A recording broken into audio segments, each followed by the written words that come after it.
Okay. It's been a while since I did a video. I guess everybody who used to follow me on Facebook, just so you're aware, I don't know why. I guess because of my last video I made, Facebook has decided to erase me. I guess erase me. My account, according to Facebook, has been deleted. So it is what it is. I have a right of appeal. I just haven't had the time to do it yet. When I get a chance to get around to it, I'll go ahead and do that. We'll see how that goes, but I'm not counting on much as in the way of them giving me back my account. But anyway, we're back to history, and I want to pick up. This is going to be 10, and we're going to do a review. As you can see right here, it says American History Part 10, second video of the close of the 1800s. Going into the 1900s, right?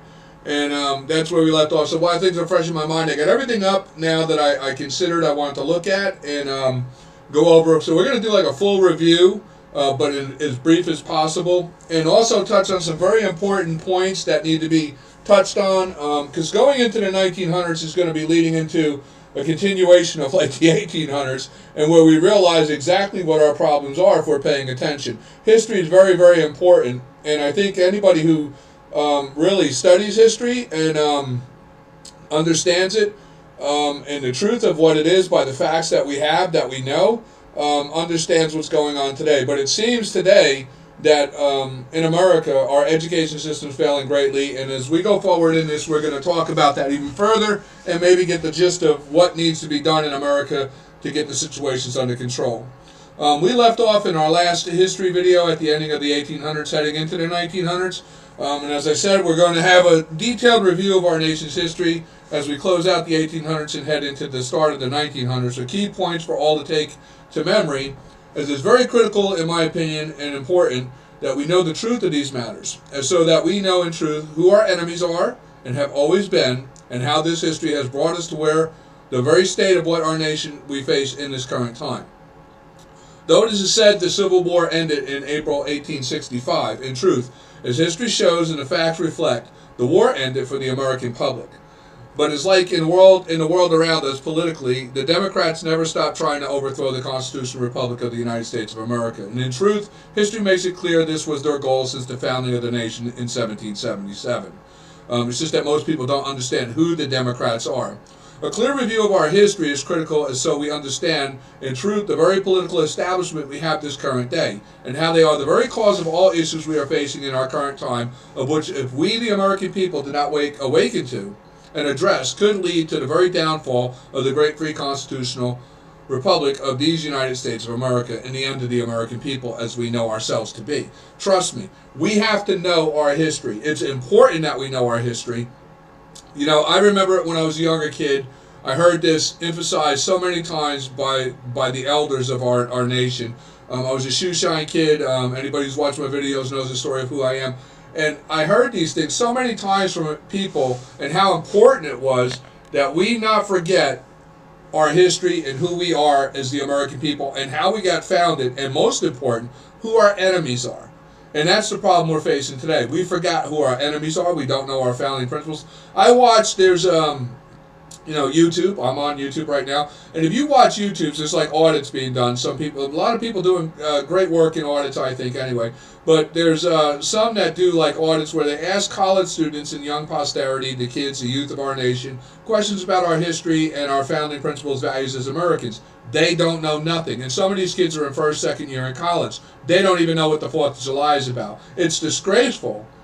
Any teacher right now in this country that teaches the posterity of the American posterity of this last generation. You got first and second year college students don't even know when the 4th of July is, don't even know what Columbus Day is about, don't even know when the Revolutionary War was, doesn't even know what the Civil War was about. You're a disgrace as a history teacher. Any history teacher in this country right now, you have failed greatly and are a disgrace to this nation, and you have no right to entitle yourself being called honorable or credible or anybody of any kind of integrity within the teaching in this nation. Because I'm going to tell you what, I'm self-educated, and when I listen to these kids who went to school, oh my God, it's just disgraceful. But anyway, a clear review of this history is critical, and so we understand in truth the very political establishment we have this current day, and how they are the very cause of all the issues that we're facing in our current time, of which we, the American people, do not wake to address, could lead to the very downfall of the great free constitutional republic of the United States of America, and of the American people, as I said. And as you can see, I have notes I'm reading off of. I'm trying to do this as best I could. I made notes before this. I pulled up a lot of websites that we're going to review real quick. Okay, but here, let's just continue on. They say if a people forget their history, they are doomed to repeat it. This is in fact due to the reality that civilization of the world and their totalitarian rulers never stop in their pursuit, in their persistent goal to rule the world and enslave all of humanity under their control. These enemies of mankind have been in pursuit for world domination and control for thousands of years. They make up the world's longest established totalitarian rulers, and they are the foundation of every war and the cause of the fall of every great nation that rose in opposition to them. It should be known that the Constitution of the United States of America is considered the enemies of every world totalitarian nation, as our form of government and establishment of nation is a threat to all totalitarian and dictator rulers of the world. The world's totalitarian rulers do not like the idea of a self-governing people, or a government established only to serve the people at their consent.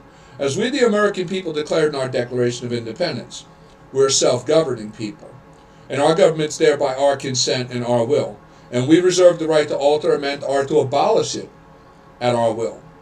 History reflects thousands of years of these totalitarian dictators controlling the nations of the world, and enslaving the people of the world under their control. Their goal is, as stated, world domination and control.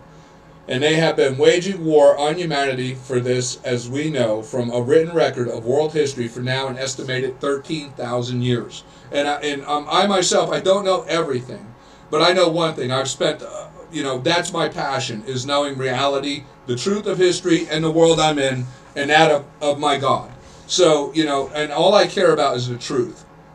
And I'm going to tell you what, I've studied a good part of that 13,000 years of history in depth. And I'm going to share a lot of that with you today and some links, because today the review also is because of some questions I've gotten from people about, how do you know this? Where do you find that information, such and such? So in this video, in the description when it's done, I'm going to include links of everything that I showed throughout this video, so you can have access to actually lay eyes on and witness, because even some of it comes from historians who say to me they don't understand where I'm getting this information.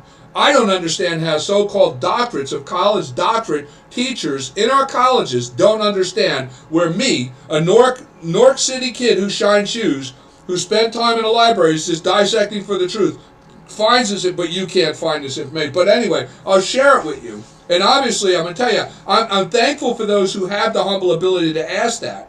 That's a great thing. But I'm saying to those who think they know everything, I'm not saying I know everything, but those who think they know everything, you're a greater danger to this nation than you realize, because you're the cause of the situation we're in right now, and the lacking of understanding of that of our posterity and its ignorance of what it's doing right now, and aiding and assisting in the destruction of our own nation. It's just horrible what's going on right now in America. But anyway, back to what I'm saying. So history reflects thousands of years of these totalitarian dictators controlling the nations of the world and enslaving the people of the world under their control. Their goal is, as stated, world domination control, and they have been waging war on humanity, as I just said, for 13,000 years. And the reality of their intentions are clear in that in this very day today, the names of the ancestry, and this is something so important that people got to understand, the names of the ancestry of these totalitarian world rulers can still be found holding power and government around the world, in control of that of some of the world's largest nations of today's enslaved people, who are subject to these nations' forms of totalitarian rule in this very day, like China, Egypt, the Islamic states. They only date back 1,400 years, but the people prior to Islam emerging, which is Islam is nothing but a totalitarian regime, prior to that, there's an ancestry of several thousand years prior of totalitarian regimes enslaving the people, and it goes all the way back to the times of the pharaohs with the Hebrew people, of the Jewish people of the faith of, like the movie Moses, such and such is like that about. America is one of the world's newest. This is something too that's so important that we have to understand as a people, and our posterity, the youth of our nation as Americans, have to understand. America is one of the world's newest nations to rise, only 244 years new in this world.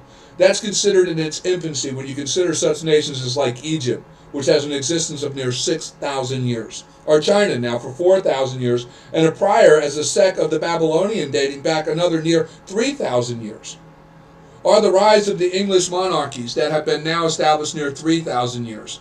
Or the Israelites, some 3,000 years and further, another 3,000 years prior as the tribes of the Hebrew people, a people who stood in opposition to the totalitarian demigods of ancient times.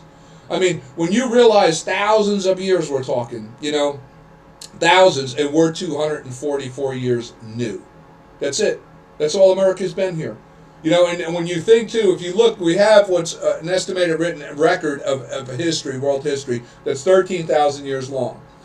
Though some of the beginning is what do they call it, hieroglyphics, hard to understand. There's much theory and debate by historians to what actually is being said in those hieroglyphics.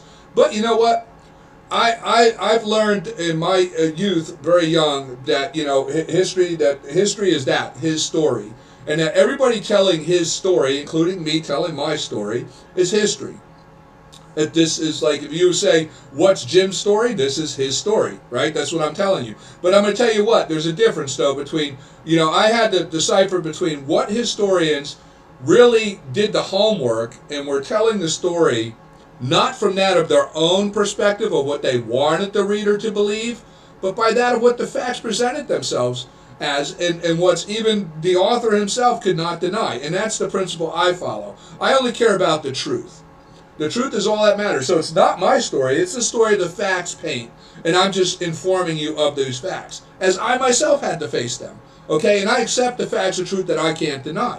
They're self-evident, and that's what I'm saying. That's the way you do it. Now, in relation, so you understand, which I'm going to include information so you can follow along in this and know as well by viewing eyes on some of the links I have that I could find on the internet that I can put out for you to be able to do the due diligence yourself to go and see exactly what I'm saying and maybe further your education to look more in depth to it if that's your desire. But anyway, we're going to go back to what I'm saying here. So let's consider in brief the facts of the situations within America since its founding times. As the review of history shows by the evidence, the pro-slavery Democratic Party was born out of that of the Tory British Loyalists. This is during the founding times. This is very important that in America we understand today we have two political establishments, Republican and Democrat. But the Democratic Party has had a face of many faces throughout our history and the establishment of our nation. And it's very important that we understand this face of many faces because there's one face that never changes, and that's that they're the enemies within. They've always has been the enemies within. They're a lying, deceiving, conniving, evil people who have and always have had the goal to overthrow this nation. And the evidence is unprecedented fact to this, and it still exists the very same way in this very day, and that's as well self-evident as we progress forward. You're going to see that this is self-evident right up to the current times of today. As a review of history shows by the evidence that the pro-slavery Democratic Party was born out of the Tory British Loyalists, who were the majority of the slaveholders in the newly developing nation following the Revolutionary War of 1777. Most are not aware that the Democrats, were the British Loyalist Tory. Okay, and who they were a people, which we're going to go now. I'm going to have to switch over here, and we're going to go and just take a look at who and what we're talking about here. And you'll probably remember this if you watched any of my history sites already, videos already, you've seen these things. The Loyalists. Who are the Loyalists? Let me give a little more detail to it for those who maybe not have watched my other videos, and this is why we're doing this review. The Loyalists were the British Loyalists appointed by the kings. They were like governors over the territories of which they controlled. They were like an elitist society just under the head royalty of the major nations, okay? And they were snobbish people who looked down on everybody as being below them. They would be appointed here as like governors, and they would be in charge of large plantations and large populations of slaves to labor those plantations to produce produce and export for King George III at the time when we're approaching for our time of the Revolutionary War, so that the King of Great Britain could make his money. They were the majority slaveholders in this nation and landholders in this nation. And then, too, most people aren't aware that prior to the Democrats becoming the Democrats, they were the Tory British loyalists, the Kingsmen, the traitors within. The Tory loyalists are made up of the royal elitists of the old society, of those trusted by the royal monarchies of the totalitarian world rulers and kings. They're the privileged of the royal established higher society, said to be the elitists just under the royal rulers themselves. They were the tax collectors. They enforced the laws. They could do whatever they wanted and get away with it. And believe me, the things they did back in those times, as the Tory and that of the elitists and the kings, were horrible, horrible things. If you look at the methods of forcing people into compliance and things that they did, the sick perversions of what they did and what have you, these people were sick. They're sick. And it just shows you how sick and insane we as a species of humanity can be. I look at world history, I look at the world, I read, I study a lot of things I like, I have an interest in a lot. There's nothing in the world more evil than us humans. That's not to say all are. There's just a nature among us that makes up a large minority of us that afflict every human and causes all this insanity in the world. It is strictly, clearly that of the self-will, of that of evil intent within some of humanity, who are just probably the very reason God had to make a hell. But anyway, back to what I'm saying. These people of the Tories were immune to the laws and rules that the common people were subject to as placed by the kings. The Tory were the public authority appointed by the kings to control societies the kings ruled over. Most of them were under the rule of the small kings of Scotland and Ireland at the time when we're talking about in the approach up to the Revolutionary War, who provided to the heads of the nation, the kings, their own people as slaves to labor for the head ruling kings of like Great Britain. And I have in my other videos where we talk about slavery, I have the white slavery archives. There's books in there that were written way back in those times that depict about the large population of white slaves that King George or all the kings of England would actually labor to death like they were worthless. No different than any other slave, the same as the African slaves were labored here to death in the Americas by the Tory. The white Irish and Scottish slaves of the common people were labored, as well as women and children, to death in the mines of the copper and brass mines of England and Great Britain, all the areas of Great Britain that were enslaved and made to labor by the kings. Most of them were under the rule of small kings of Scotland and Ireland, who provided the heads of the nation, as I said. These were like, you had the major kings, like King George III coming up on the Revolutionary War time, was a major king of Great Britain, and then there were smaller little secular kings like of Scotland, Ireland, England, France, such and such, and there was an alliance between these kings, like I don't know, a co-op agreement with who was the big guy and who was the minor guy, and whatever. Most of them, like I said, it was a Tory who are the loyal kingsmen. They had been given positions of authority in the continent of America when it was under British rule of the primary kings of Great Britain and England. And of that, the minor kings of Scotland and Ireland. The Tories were like the elitist families that were trusted by the primary kings. Where the rest of the world was under, and as well, to understand at that time, the rest of the world was under the rule of totalitarian demigods, and the likes like China had half men, half god emperors. They were considered to be born half gods. You had the demigods of Babylon. You had demigods in Arabia. You had the totalitarian slave lands of the Islamic Muslims, as was the order of the world in that time.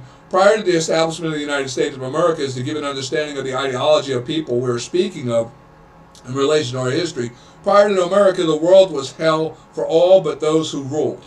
All were subject to being enslaved, and all labored to provide for the self-proclaimed elitist rulers, and their only reward was that which they needed for themselves to survive, and so they could keep producing for the elitists who enslaved them. So understand, there was a time like before America, and that's why America came to be. That's why the people of America were willing, those of the people who were willing to just die, to fight and die, to fight to the death, to make possible a nation in where free people could live, and that's because there was no place in the world like America. There was nothing, and it still to this day exists this way. Just many are not aware because they don't know their history. Many born in America right now live under the goose and that of the society of America, the great liberty and freedom we have in America, that's protected by that of our military men and women.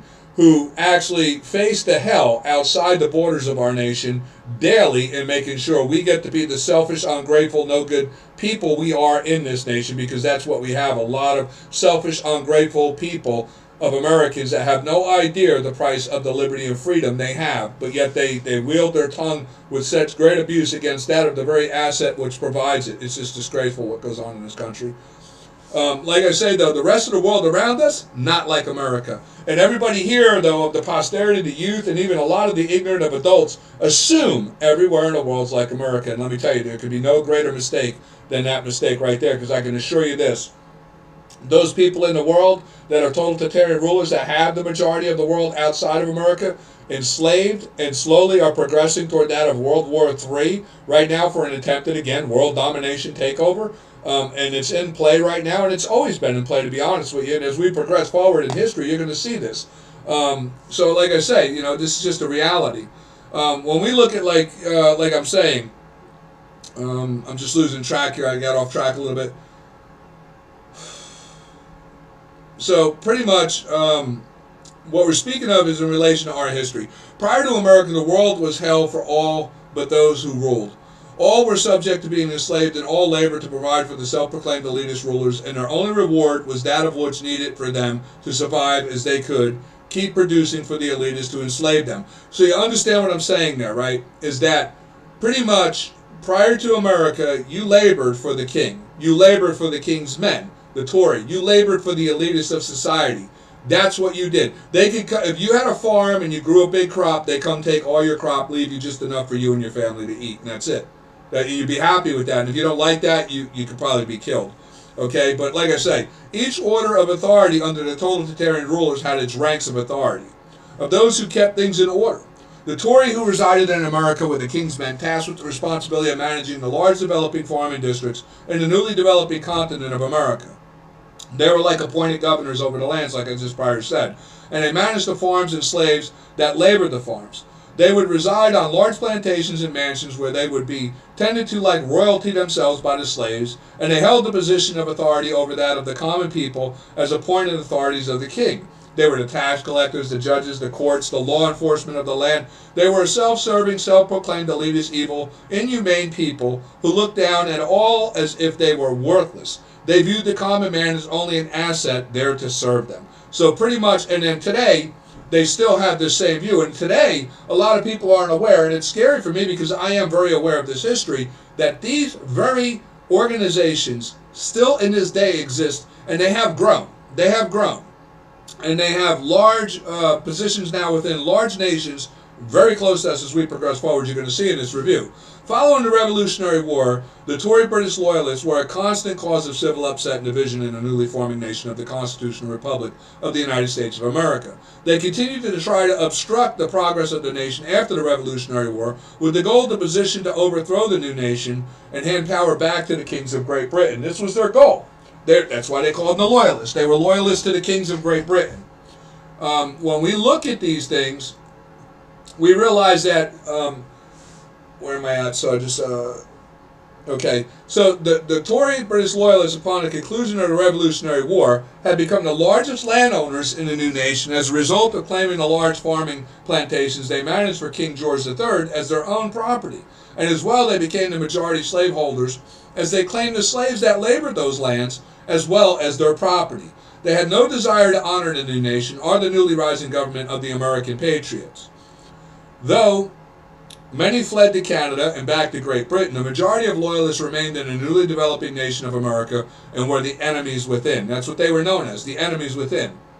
As you can see in this here, where I have the first imagery that I'm showing here, which you see is with the hanging, The loyalists were constantly, even during the Revolutionary War, we had our first Civil War at the same time we were fighting Great Britain with the Tories, because the Tories, they numbered up 500,000 near, estimated near 500,000 Tory existed in America. That's a large army. Now that's not to say that not all of them fought, because just like what we have existing today with many very prestigious, wealthy, and powerful people in the Republican Party who are cowards, the same as what we had back then existed with the Tory as well. You had many of the elitist and powerful and cowards that would not fight. They fled off to Canada, back to Great Britain. But there was a large minority of the Tory who were willing to fight for the king and die for the king and their cause. And, they were literally in a constant civil war. The American patriot was fighting the Tory in the back door and the British at the front door. It was a hell of a war, an incredible battle. That in the odds of when you look back and you realize that only 3% of the nation of the population rose up to fight for this independence against the world's largest and strongest and mightiest kingdom and that had ever risen in the earth. And you realize that, and on top of that, they're being attacked by a near equal population of enemies from the back door while fighting this other world dominant enemy at the front door, and they had victory, is just astonishing when you consider the reality of it, and you understand what George Washington meant when he said that the hand of God is what formed America. And because it could only have happened by God when you look at the truth of the mathematicals of the odds involved here. But anyway, this included alliance as well as some things you have to understand. With the Tories as well as Great Britain, there was alliances with other world totalitarian regimes. That's one thing that I consider this, and I have to say this, and I hope everybody gets the concept of what I'm trying to say. And if I'm speaking too fast, I'm sorry. I'm just trying to get through a lot of information as quick as possible. And you can always, like I say, pause and watch this again at a later time. I'm trying to do this video as well as in short as possible time with as much detail and information as possible before, because we're leaving out of the 1800s, going into the 1900s, and everything I'm telling you now is very important so you can understand the continuity of history and how it moves forward. And the players of world governments still are in the same play of what the game was since the very beginning. That's very important to understand. Wars do not end, they just pause. Governments do not disappear and reestablish, they just change their name and mask themselves under different identities. And this is what we have to understand, that we are still facing the very same enemies we have been facing since the very beginning. So here we go. Prior to the War of Independence, the newfound land was protected from the totalitarian Islamic Muslims. Now this is something we have to include in the alliance with the Muslims, were the Muslims, as upon the claiming of independence, the now newly formed nation that would become the free United States of America had from the very start, which I'm gonna go forward here before I go. We want to go here. We're talking about these at Tory. This is something too I just want to get on. As you can see right here, we have the Conservative Party of Canada. We're mentioning about the Tories. I want you to understand this is the very same Tory as what we're speaking of in 1777. Understand that they right now dominate the Canadian political establishment of Canada, just north of the United States, in this very day, right now. Very same. So this is what I'm trying to say to you. Understand, we're a nation 244 years new.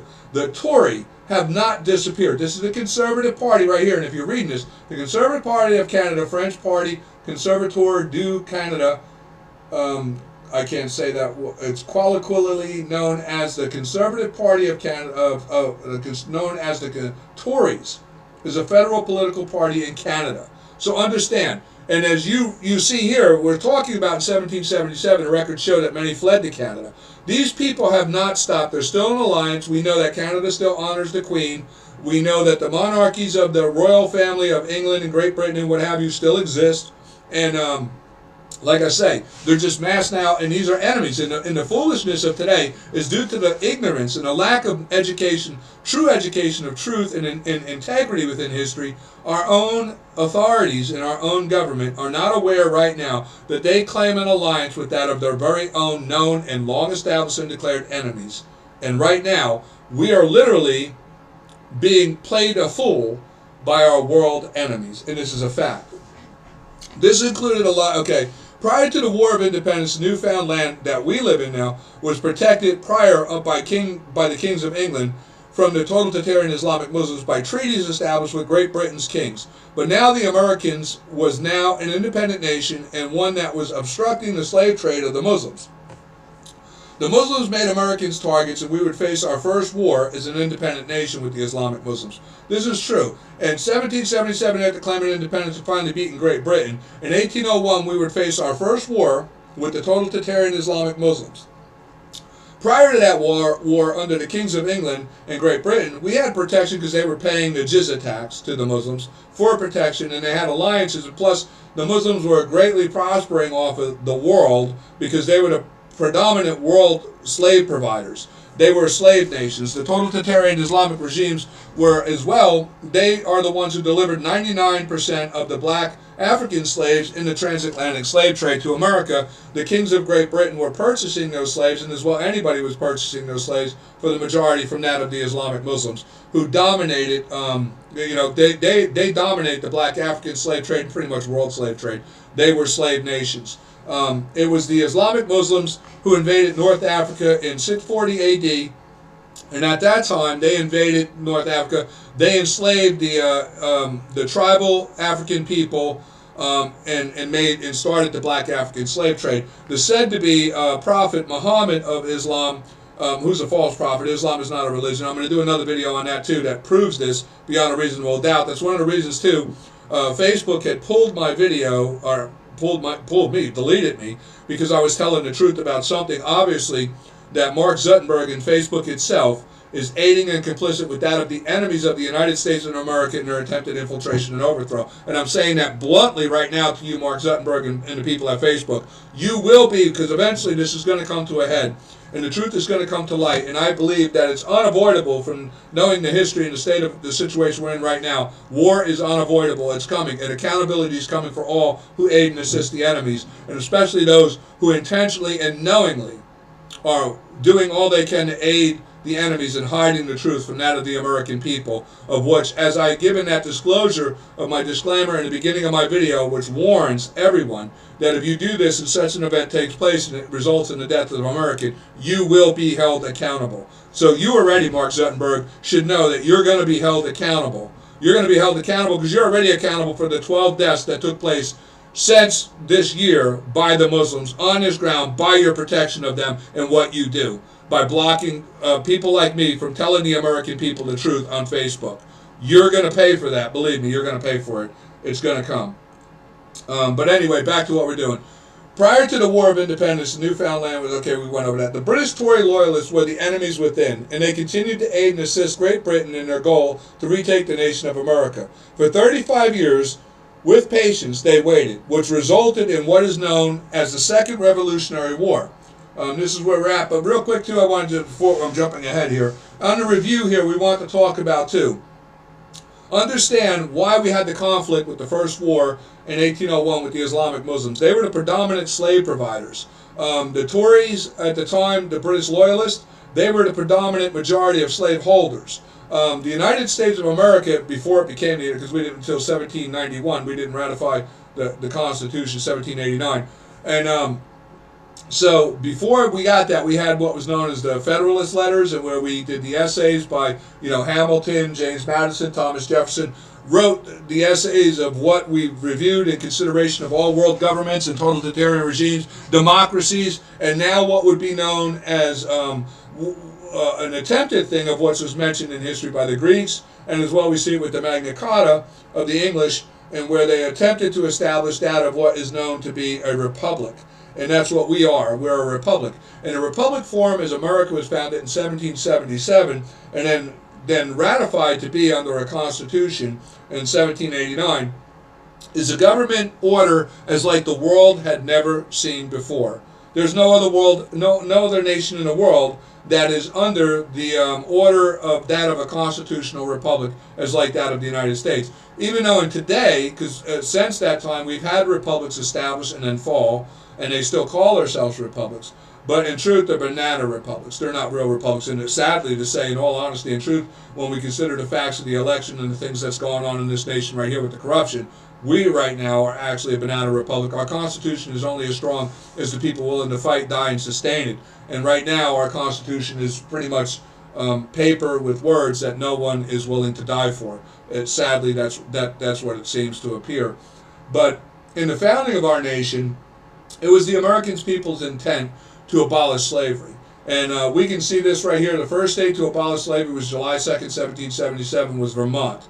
And it progressed from there forward into the rest of the states as things went. Here, too, I have about the first Barbary War we were speaking of. And I'll put this in. This is the war, I can't say it. It's Truppel. Yeah. which is called the Barbacoas War. But anyway, and then we have this here is a war of 1812 where we're going to get to, but I want to look for something. I was looking, okay, we're not there yet. Okay, but the first Barbie War, and then Vermont. But I do have, I'm looking for something. I don't know where it is. Just give me 1 second. Like I say, please bear with me. I do these things off the top of my head. I get a gist of an idea of what I want to do, and then I start moving forward with it. I just go with it. And that's what we're doing right now. So anyway, let me get back to where I am. So prior to the War of Independence, Newfoundland was protected. Okay, we got that. The British Tory loyalists were the enemies within, and they continued to aid and assist Great Britain in their goal to retake the nation of America. For 35 years, with the patience they waited, which resulted in what is known as the Second Revolutionary War, and that's where we're at right now. And just so you know, I mentioned about here the first state of Vermont with the abolishment of slavery. We're through the first Barbary War, and here we are at the War of 1812. So these are just imagery, so you have them up while I'm going ahead with this here. The War of 1812, where the Tory loyalists did all they could to aid the British in overthrowing the new nation of the Constitutional Republic of the United States of America. So understand, these were the enemies within. At this time where we're getting up to 1812, now America is trying to develop itself into being the nation we are, a free constitutional republic. A new form of government is like the world has never seen before. The Republicans are in control of this, and they're the ones that are on the Constitution itself, which we're going to go into. The Constitution itself only authorizes for a Republican form of government, and we're going to go into that. But the one thing I want to put, these very Tories, again, I want to emphasize this so you understand, these very Tories still exist in this very day as a Democratic Party. Most don't understand that the Tories, or when we progress a little bit forward, I'm going to explain this to you, how the Tories became the Democrats, and they're still the very same Democratic Tories today as they were back in this time. Nothing has changed. And this is clear by their alliances, their allies, and their actions of what they're doing in America, because they're doing the same thing they've always been doing in disrupting our society, disrupting our government, and trying to impede our progress and diminish that of our national pride, dignity, morals, and values as Americans, and steal our identity from us to literally cause us to collapse. This is their goal, and this is what they've been doing now for 244 years, and this is no lie. But as I was saying prior, when we were back here, this right here is the British Tory, right here. The very Tories, like I'm saying, are still. This right here is the Conservative Party of Canada, and I want to, again, I'm going to zoom in so we can get a clear look at this, so everybody can see it, and I'm zooming in on this. I'm going to move over, and I'm going to move down so you can see what I'm saying.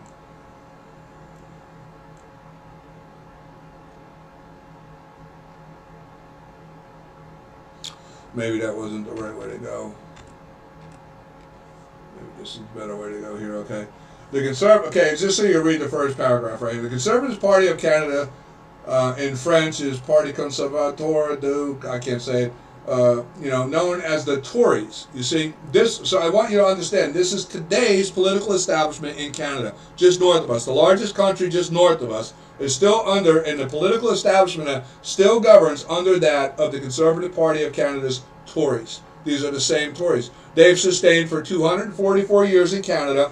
They're allied still with Great Britain, right now the UK, United Kingdoms, and they're still allied with the Islamic Muslims, as we see with Canada right now being infiltrated like crazy by the Muslims, just like America and all other nations are. These things are long been established and planned and ongoing. And we have to wake up to these truths, because right now it's getting really, really dangerous. Okay, but now, so this war, the war of what we're talking about here, the War of 1812, was the Second Revolutionary War. This war would wage until 1815. It was this war that our national anthem, of which if I go forward here, I have things to go with this right here. The national anthem right here, okay. This is the War of 1812 that went on to 1815. It was the Second Revolutionary War, where the Tories in alliance with Great Britain and had a backing by the Islamic Muslims and everybody who wanted to overthrow this country. Because understand, none of the nations back then wanted to see America succeed, because we were in opposition. See, they want to be monarchies, dictators, totalitarian rulers, supreme leaders. They want to enslave humanity, have everybody at their service while they sit back and live like elitist kings and everybody is a slave just there to live to serve them. That's what they want. That's the state of the world prior to America, and America is the greatest threat to totalitarianism the world has ever seen. And the only problem is that we've had in our own, and I can see this in history, our problem is our own allowing of enemies within to constantly be derailing us. We try to become contagious. As we go forward and progress, you're going to see, even coming into the 19th century, and how we start to form alliances like with Australia. Australia became an ally to ours, and literally, in the start of the 1900s, of which we're going to get into, verbatimed our Constitution. And as well as we even progressed even further in time, we have other allies that developed this way too. But as quick as they develop, as being that we allow these enemies within, who have very strong political influence and powers within our nation, and that are foreign relations, as quick as we gain allies, the enemies within gain political power and dissolve those allies and weaken those allies and allow and position those allies to be overthrown by their allies of the world's totalitarian regimes. And this has been going on now for the last 244 years, which has greatly hampered America's ability to prosper and grow or share or spread freedom, liberty as the American way and principles and values of what we as a free people enjoy. And now we're at threat ourselves of losing our own foundation of who we are as the American people. This we have to wake up to because it's very, very real. But anyway, this war, like I said, would wait till 1815, the Second Revolutionary War. It was this war that our national anthem was written by Francis Scott Key as a poem.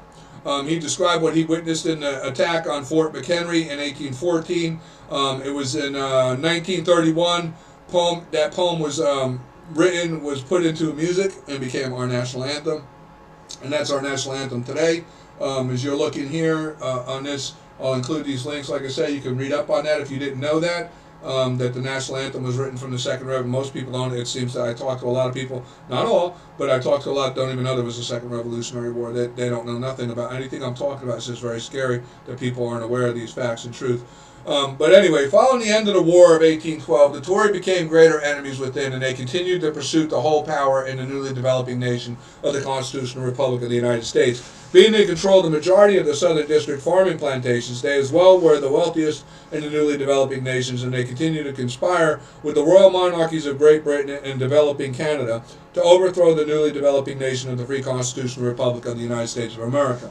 Now, what I'm saying there is a fact, the evidence of fact shows within our history and our archives that the British loyalists, the Tories, during the War of 1812, aided and assisted Great Britain by giving them critical information about our ports and what have you from their spies. They were here in our own country, and they were letting them, they gave them great access and ability to know everything about our nation. But luckily, back in those times, though the Tories were very knowledgeable, and many were up now in the northern regions as well, like New York and what have you, and were firsthand witnessing the advancements and the growth and the prosperity of the nation. They were the ones who were sending the information to Great Britain out of the South, were ignorant to how large our Navy had grown, how large our military had grown, and how prosperous the North had become. So in that way, we were lucky that ignorance played a role in that. They didn't really have full knowledge to just how mighty of a nation we were developing into. And that was what gave us the ability to have great victory. But the Tories were, as I said, the enemies within. They were aiding and assisting the Britain in being able for a second attempt to overthrow the United States again. And along with them, out of the South, was assisting with arms for them and what have you, and positioning as well and supply lines with the Islamic Muslims, because there was a vested interest in business, I guess you could say, and also too in the threat of this new free nation and this new form of government. Nobody of the totalitarian world leaders wanted to have this kind of government because this could become contagious to other people. People see it like America did. It became contagious. Everybody wanted to come to America. It was the greatest. It became and still is the greatest nation as long as it lives. It still is the greatest nation to exist on the earth. And they wanted to stop that contagious desire because they knew eventually it could lead to their own people uprising and overthrowing them. So that's where we were. And like I say, the states, they controlled, the Tory controlled the majority of the southern districts during this war and what have you. They were the wealthiest, and they continued to conspire, like I said, yeah, with Canada, okay. Monarchies of Great Britain and developing Canada overthrow the newly developing nation of the Free Constitutional Republic of the United States of America. So, like I said, I got notes here I'm reading off it too as well. This is something I normally don't do. I do everything off my mind. But this is a long review. I want to be clear on it and try to do this as best I can for everybody so I don't leave anybody in the dark. From 1815 forward, the Tory loyalists continued to obstruct the progress of the new nation by trying to cause division in the nation with the attempted creation of opposing political parties, in an attempt to seize control of the newly formed centralized federal government system established by the founding fathers of the nation of the United States, by way of the nation's Constitution. At this time, the only political party, which we're going to move forward here now and going to advance right here.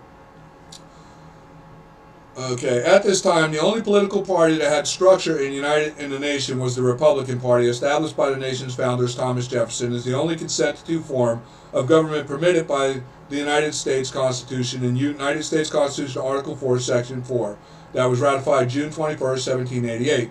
The Republican Party was established by James Madison September 1792 as he termed the political party of the Republican Party in an essay written by the Gazette in 1792 as to reflect that of the only consented to form of government by the newly adapted United States Constitution of that of the Republican form. So, what I'm saying there and what is a fact, because today the lies of the Democrat, and as we go into the 1900s, you're going to understand the propagated lies, and it's due to the lack of American education and failure to educate its posterity on the truth of its history and who its enemies are, and that of the founding principles and values of Americanism. We have to get this across to everybody in this country. Every parent should find it an urgency if you want to see your grandchildren live free.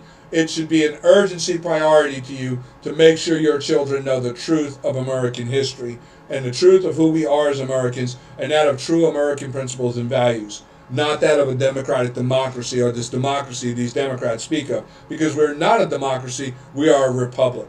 But here's the thing I want to say, like right here, is this is something people ask me, where do you get hands-on? Look, we have federal archives, which have the National Archives, and they have a history of actual books, newspapers, and I, as a kid, was fascinated with this. I spent years studying these things. As a kid, I did shine shoes and whatever, but evening times I would go up. I would do anything to get library time to be able to go in and have library time in the archives libraries to read all the stuff in there. I would shovel snow for those guys. I would do whatever I had to do to get library time to be able to go in there and look at the amazing information we had and the microfilm information. Everything there is on microfilm. And today, just so all are aware, we have the National Archives online.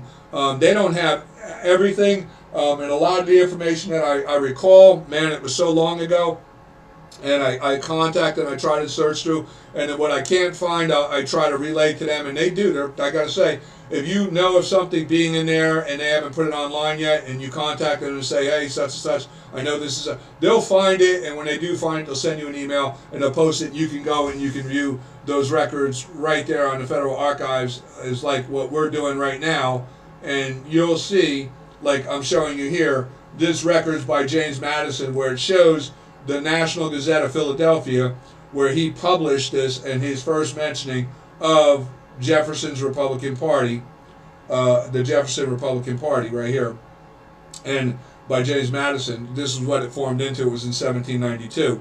And because, today the Democrats and history people who, I don't know if it's intentional by all historians, but I know it's intentional by the Democratic historians, because I've had this debate with people on Wikipedia who are historians who are clearly Democrats, and they don't care about the truth. They just want to propagate the lies, and they want to make the Democratic Party. They just can't face reality. And are they true Democrats? They're true Tory Democrats, and they know exactly what their agenda is, and that's what they're doing. They're forwarding their agenda to distort the truth of the facts, to corrupt that of the American posterity. And I believe that's a true intent by them. But they'll say that the Democratic Party was the first founding party in the United States, and that the Republican Party wasn't founded until 1854. This is what they say. But as you can see by the evidence of fact that I'm showing you here, the Republican Party was established by James Madison in 1792. Other facts that, as I'm going to show as we go forward here, let me just go the nation by trying to close. Okay, blah blah blah.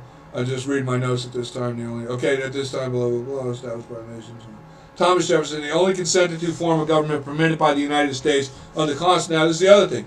In America, under the Constitution, this is very important, everybody should know this. We have, I'm trying to find it, Here we go. This is Article 4, Section 4 of the United States Constitution, and I'm going to read this off to you.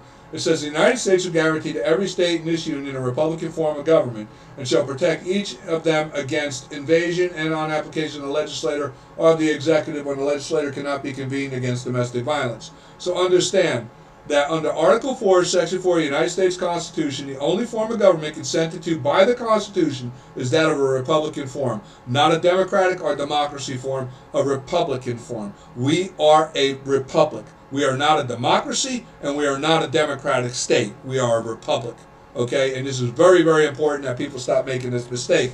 Go read the Federalist Paper number 10 and get an understanding where you can see right in there, James Madison makes it very clear the difference between a democratic democracy or pure democracy and that of a republic of which we are. You'll get the gist of it.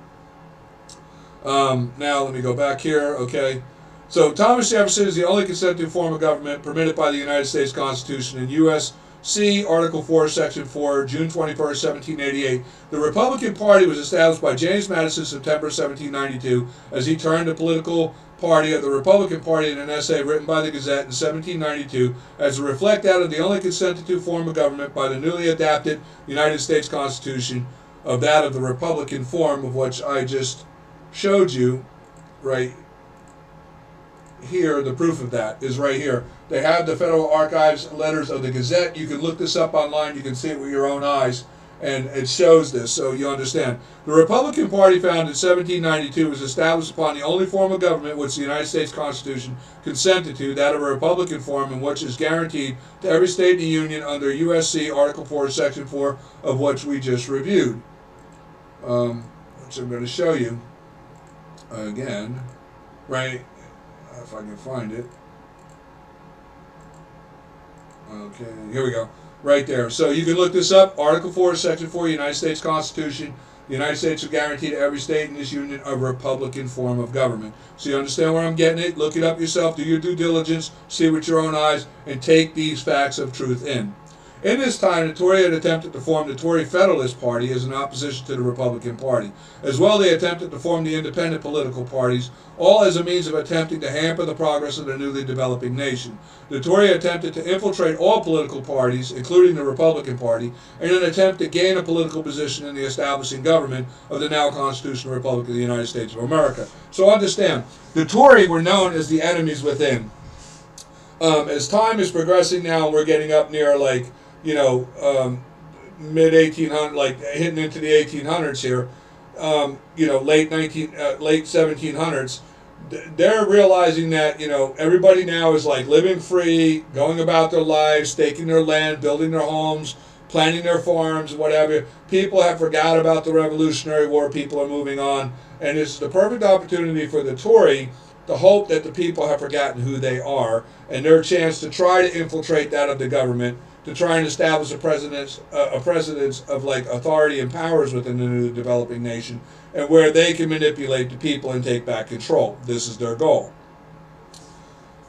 So, like I say, they attempted to form their own political parties. These political parties, what they would do, and like I say, it's just it's amazing the long-standing 244-year history of this, and yet nobody seems to be aware. Or they are aware. Like, we have a Congress full of lawyers right now who are a bunch of educated idiots. They don't know anything of what I'm talking about.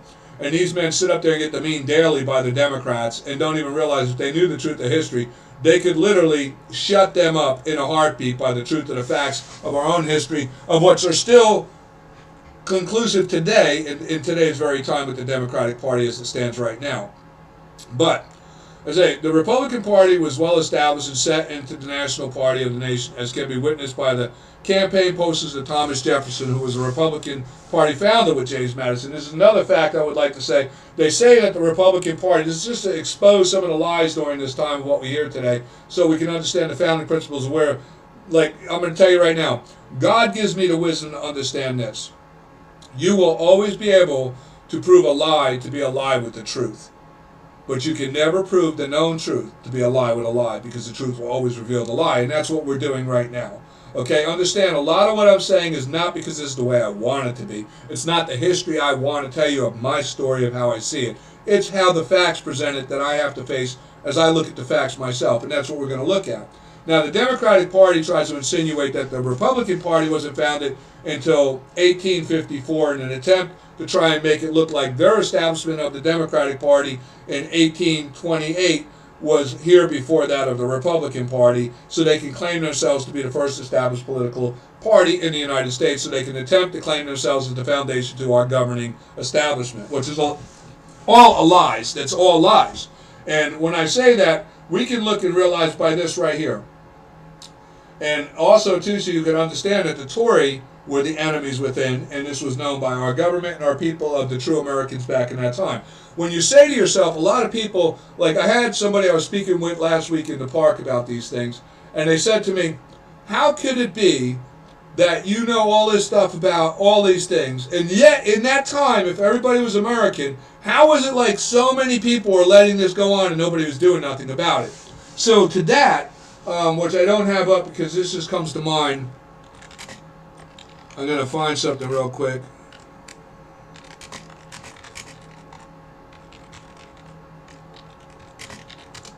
And then that'll help me answer this.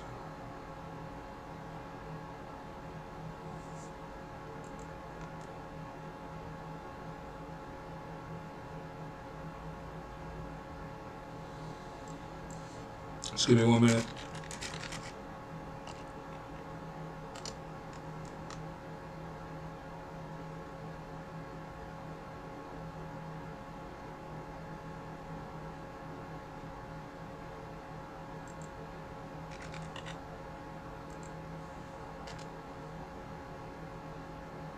Okay, so we look here. Yeah, now this is what I answered him because something just came to mind. How was it in that time, a newly developing nation with so many people who just defeated the world's largest military kingdom in the world to ever rise? How is it that now we have these enemies within that are manipulating and playing America for fools, and yet nobody's doing anything to stop them? Well, the Republicans were doing all they could within their power. The Republicans were that of the founders, Thomas Jefferson, James Madison, John Adams, George Washington. They were doing the best they could in trying to ensure that the American people were aware and educated. They were pushing for a political establishment, and they were pushing for the churches to educate as well. But like I say, things become corrupt. The churches, as well as government, become corrupt. People become greedy. And many of the churches became nothing but like what we see they are today. Establishments of lazy men who preach the word of God for an easy layback and don't want to labor. And they just want money given to them and everything given to them free. These are worthless losers, no different than the politicians who run our government. A bunch of lazy, worthless losers who sit back and don't want to do any labor for anything, just want everything for free. And lazy, corrupt people who will do anything to not have to do anything, if you understand what I'm saying, will do whatever it takes to be able to be in that state. And, you know, the majority of the people in this country, sadly, were that kind of people. The 3%er of which I have up here are that in the time, the 3%ers are American and people who at the time was like, let's say there was 1,000 people in America. Only 300 of those people were willing to step up and fight. The rest of the people, the other 700 people, were willing to go to their knees for King George. They didn't really care. They were self-serving, selfish people that really only gave a crap about themselves and their own family and what their possessions were. They didn't care about nobody. They didn't want to fight for nobody. They didn't want to die for nobody. They didn't care about nobody. But there's only 3%. So understand, after the Revolutionary War, though the entire nation of all people, including that of the British loyalist, Tory scumbag traitors, all benefited from the great benefit of that 3% who freed this nation and established that free constitutional republic that we call our nation, our home, America. 3% knew the truth and the importance of it. 3% established it, and the nation trusted in that 3%, that small minority. to develop it, and they did. We had the Federalist letters written. We had the establishment of the Constitution. We had the amendments to the Constitution, which established our Bill of Rights. And these things all formed the nation of what's today is America. Of what's today, the majority of Americans don't even know anything of what I'm talking about. They just take it all for granted, just like the majority of the people back in that time did not give a damn. That's how these people were able to get, and they're easily manipulated. Because people ignorant of who they are as a people, of what gives them the rights to be who they are, or the foundation of the governing authority under them or over them, if you don't understand these things, then you're a naive idiot. The Tory Democrats capitalized on this back in the time of our history in these times. They realized just given a decade or two or a generation, 25 years, and these people will forget about the Revolutionary War. They'll forget about us being the enemies. The newer generation of the young posterity, the young kids growing up, they won't remember any of this, and we'll be able to manipulate them. And that's what the Tory Democrats counted on. They waited out like they always do, and this is a thing that's known in ancient history. It's a process. When you can't win the war, you wait it out. You wait it out for people to forget the war and the victory, and then become weak again, and then you manipulate them. And that's what they would do. They would go and then target onto the youth of the American posterity. They would go into communities of people uneducated, and they would listen to what the people say they want or what they're complaining about. And pretty much like the Democrats do today, they promise to give everything that people say they want, and people buy it.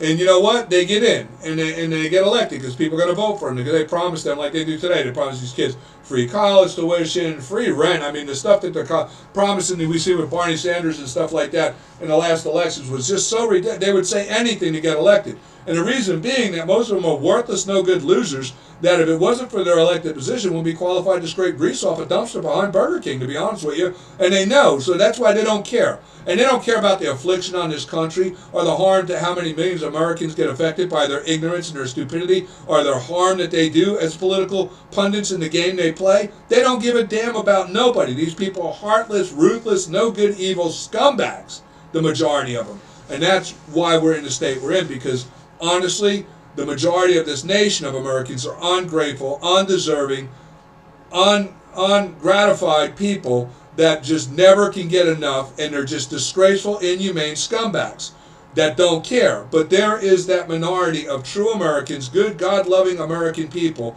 who are worth whatever it takes to sustain this nation, even though the majority of those worthless scumbags are going to benefit from it as well. That's just the way it goes, and that's the way it's been going. But right now, they've got the minority at threat, and that of our posterity, by their own ignorance, to a point right now that we are literally teetering the line of another civil war. And I do believe with the world, possibly another world war is coming. But anyway, we're going to go back on to about American history and progress forward with that. I just want to say, though today the Democratic Party attempts to claim to be the first founding party of the United States and further attempts to lead the American posterity with propagated lies of a mythical party that never in truth existed in the founding times of the Democratic Republican Party. This is another thing that they claim. They try to claim that they tie everything in relation to the Republican Party, as you see right here. The first part, this is something that you see on Wikipedia, which I don't agree with because it's lying. They're lying. I've studied very in-depth world history and my nation's history, and there is nowhere in the time of our founding time that you will ever see that I have found anywhere in a newspaper, article, letter, anything, and where under the establishment of the American government there existed a political party known as the Democratic Republican Party.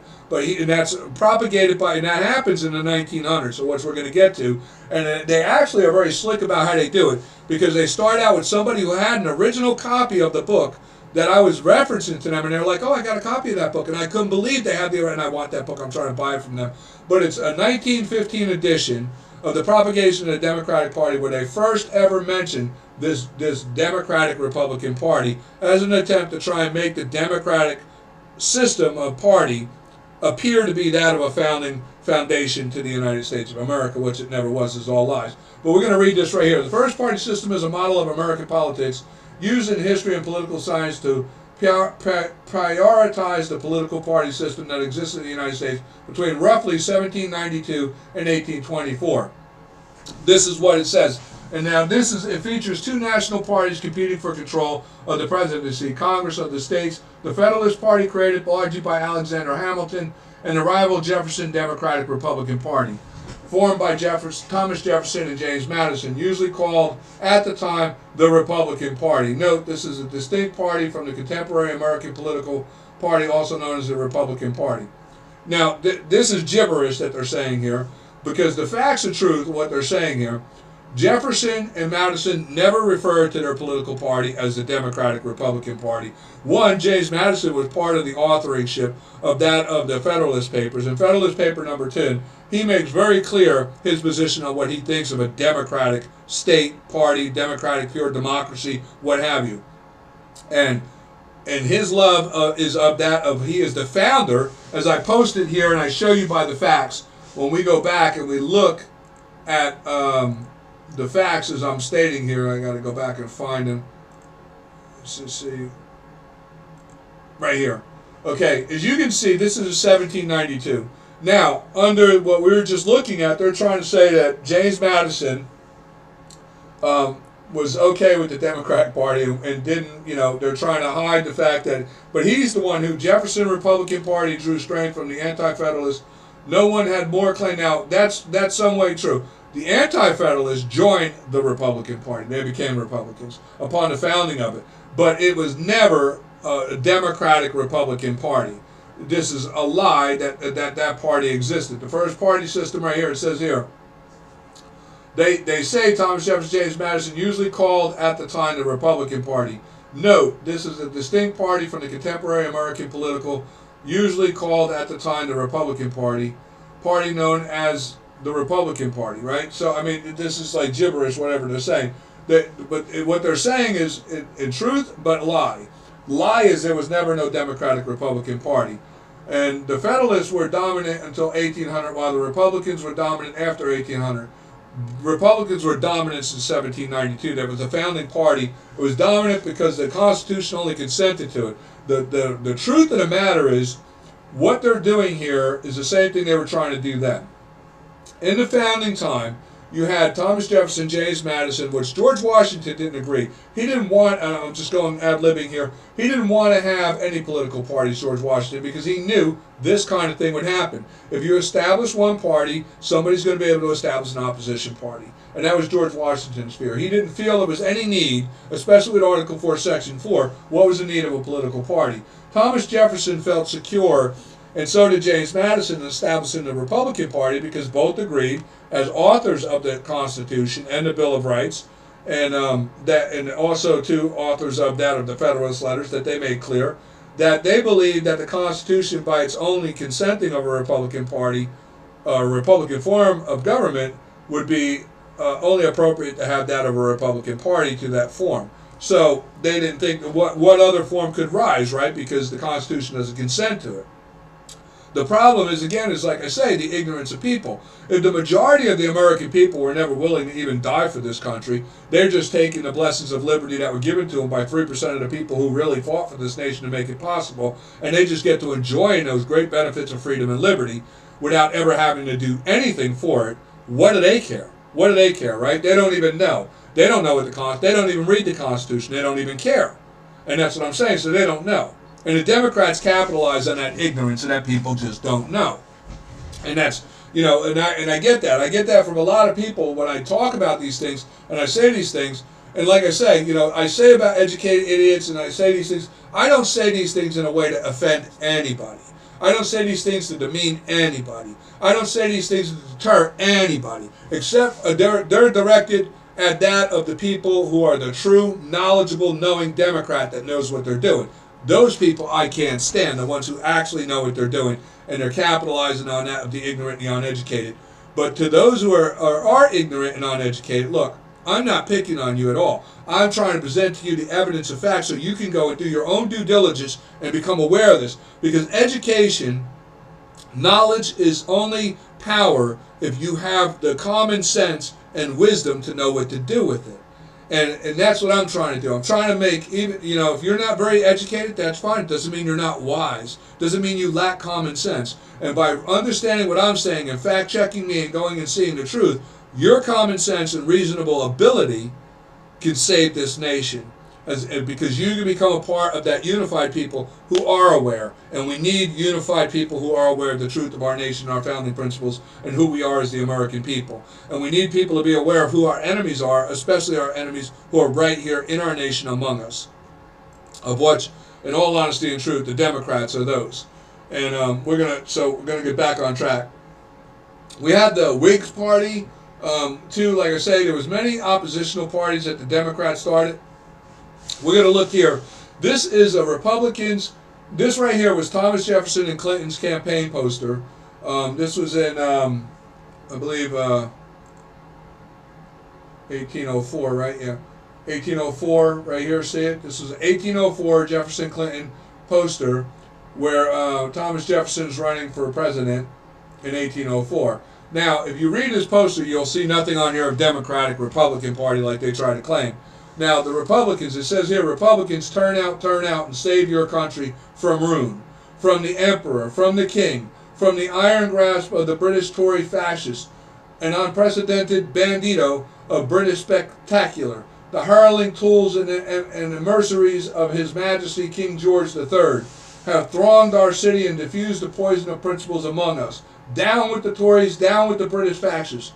Before they have it in their power to enslave you and reduce your families to distress by heavy taxation, Republicans want no tribute liars. They want no ship ocean liars. They want no refuge kings for lords. They want no barracks to lord it over them. They want no Jones for senator who fought with the British against the Americans in times of war. But they want in their place such men as Jefferson and Clinton who fought their country's battles in the year 1776. So understand, and this is true, but again, who are they speaking to? A minority of people that even know what they're talking about.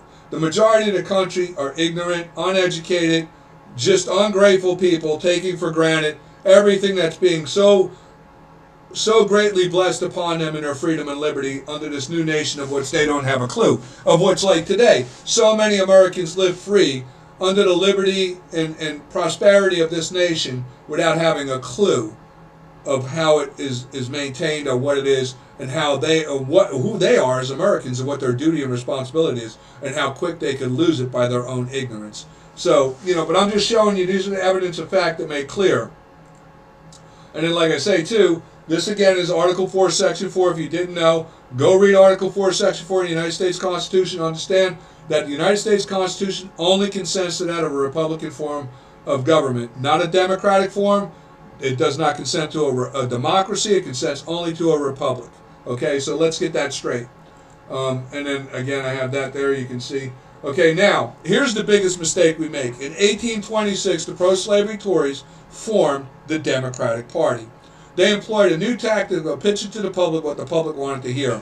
And they knew this all along. They were trying to do this, but they were trying the whole time to nail an opposition party to the Republican Party to try to get a way to be a power in this nation, to take a political position like the Republican Senate, House, and Congress, to be a part of that, somehow to get in there to infiltrate it so that they could have power. Finally, they were able to do it in 1826. The pro-slavery Tories formed the Democratic Party and they employed a new tactic of pitching to the public what the public wanted to hear. If they had any intention to fulfill the promises or not, did not matter to them. All they cared about was gaining favor with the public for gaining a political position of power within the newly developing nation, and their target was that of the naive and gullible youth of the nation and of the American posterity. They would then, as the same as they do now, promise them everything they could want just to get their vote, and then, as like now, never deliver on anything they say. This is what they do. And we see this today. This becomes a practice that would soon become clear to all aware of what would have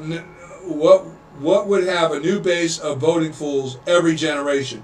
So what I'm saying here is that is true. The Democrats, now the Tory Democrats, realize, and they knew this too because ancient history as well, this is an establishment of how it's done, they finally breached that wall. You see, it had been, when we get up to 1828, 1826 area, from 1770, we're talking like, quite an amount of time here.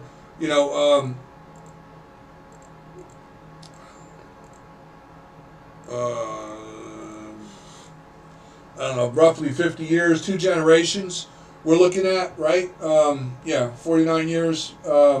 49 years. Okay, so we're looking at 49 years, and that's like 2 generations, right? That's enough time. The second generation of that generation doesn't remember the Revolutionary War, doesn't even know what the Tories are. They have no idea about Great Britain, King. These kids growing up, all they know is freedom, liberty, America, stake your land, work the farm, do what you're told, and whatever. They don't know anything of what was before they were born, except for what they hear. And at that time, our education system wasn't that great. And people who lacked an education or didn't have good education systems were easily misled and deceived. And the Tories and the now Democratic Tories knew this. They would go into a town, and this was known, this is the fact. There's evidence of fact in diaries and such like that, and documentation that proves this. The Democrats would go into a town. They had like agents that would walk around, listen to people, get to know people, ask questions, talk to people, and get the gist of what the people in that town or city were thinking and what they didn't like and what they would like to see and what a government could and couldn't do for them and what have you. Then they would have their political candidate come in and tell those people exactly what they want to hear. They didn't care if they were going to deliver it. This is the same as what politicians do today. They don't care, because most of the politicians are the same as back, but different back then. Democrats did this because they had an agenda to gain a political position of power to infiltrate and overthrow the nation by whatever means necessary. The Republicans that are in a government today are just educated idiots that will say and do the same thing with the people just to get an elected position of high-paid welfare because they can't make it in the world any other way. That's their only hope. They went to law school, what have you, they got a law degree, but they can't make it as an attorney. They can't make no law firm wants them, because if it did, they wouldn't be in politics, right? They'd be out there working that higher-paying job. They'd be making that big money with a law firm or in their own practice if they had the entrepreneurial skill, but they don't. Their only option is to take their law degree and their bar exam and go get elected position and then sit up there and say, I'm a lawyer, listen to me, I'm all knowing, I'm all honorable, blah, blah, blah. When really, in truth, they're nothing but a bunch of paper brain educated idiots, worthless, disgraceful, inhumane, self-serving, dishonorable, treasonous scumbags, all of them. That's what they are, in my opinion. But, that's how I feel about it. But like I say, now we had Andrew Jackson in 1828 presidential campaign. He was the first of the Democrats, the founder of the Democratic Party. This guy is the first one to actually. This is our biggest mistake. We allowed a Democratic Tory to be elected president of the United States, and this is where our country starts to take its downfall. This gave them the ability to start positioning to overthrow the nation. And it's sad. It's very sad when you look at the truth of it and you realize that, in all honesty, it only took them a matter of 33 years. So we're talking like just one more generation to literally divide this nation, raise an army, establish a government in an attempt at overthrow, which we're going to get into. And that's what I'm saying. The Democrats then, as now, lied and twisted history, preyed on that of the uneducated society and the unaware posterity of voting age. The unwise and vulnerable American youth they controlled by instilling in them fear and promising them whatever they wanted to gain their support, much like what they still do in this very day. Many Republicans in the time following 1828, in that time when we had true people of integrity, true Americanism, would grow frustrated with the Democrats lying to the public about their intentions and their disgraceful attempts to present the black Americans as primitive people as not even able to exist as that like moral men. Understand as well, like I say, when we go forward to, you'll see, and if you watch my other videos, you understand, since the United States of America never had nothing to do with slavery. Since the establishment of the Revolutionary War in 1777, the first state, like I said, Vermont, was abolishing slavery, the first state to abolish slavery. The Declaration of Independence even had a thing that had to be removed, and there was reason, as you can see, of which we'll get into. The Democratic Party was the predominant majority of slaveholders in this nation. We had enough civil upset in trying to establish this nation. We were also facing civil upset and threat of attacks like we've seen in the War of 1812 with Great Britain, which was allied by the Islamic Muslims. We knew that we had banned in 1808 The importation of slaves was further aggravated to Muslims. As we progress forward, you're going to see we wound up in another war with them in 1815 over this very issue. Is one of the reasons to why they started again attacking us and pursuing this, was because we were interfering with their ability to slip slaves out to the Tories, Democrats in the South. Okay, who pretty much were no different than the kings of Great Britain, who worked the common Irish and English, Irish and Scottish men and women and children to death in the copper and brass mines, the same as what the Confederacy of the Democrats did in the South. They worked the slaves to death and just they were so cheap to get from the Muslims, they just would buy more shiploads. But we banned the importation of slaves in 1808. So this again instigated more world issues, and we understood the issues with slavery was a progression that had to take place in the abolishment of it, because also too, like I say, understand the principles of the organization of America, the United States of America is a great republic of what it is, was being established by that of a minority of people, not the majority of the nation. The majority of the nation, for the most part, was, as I state and state again, and it still is to this day, a bunch of ungrateful, undeserving, worthless scumbags who don't deserve the freedom and great blessings of God that this nation gives them and affords them in their pursuit of happiness. All people do, but these people, all people do who are grateful, but these people, for the majority, are just ungrateful, and it's just disgusting what we see.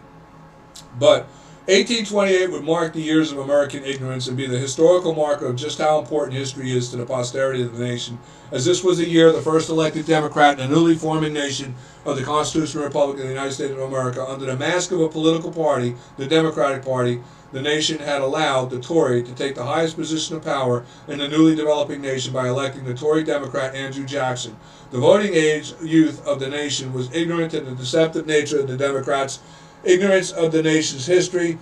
They were easy to mislead and control, and now the Tory Democrats were capitalizing on the ignorance and immaturity of the American posterity, and as well the ignorance and uneducated of the American people abroad. So, that's exactly what I just said, and that's what was going on. The Democratic Party was established January 8th, 1828.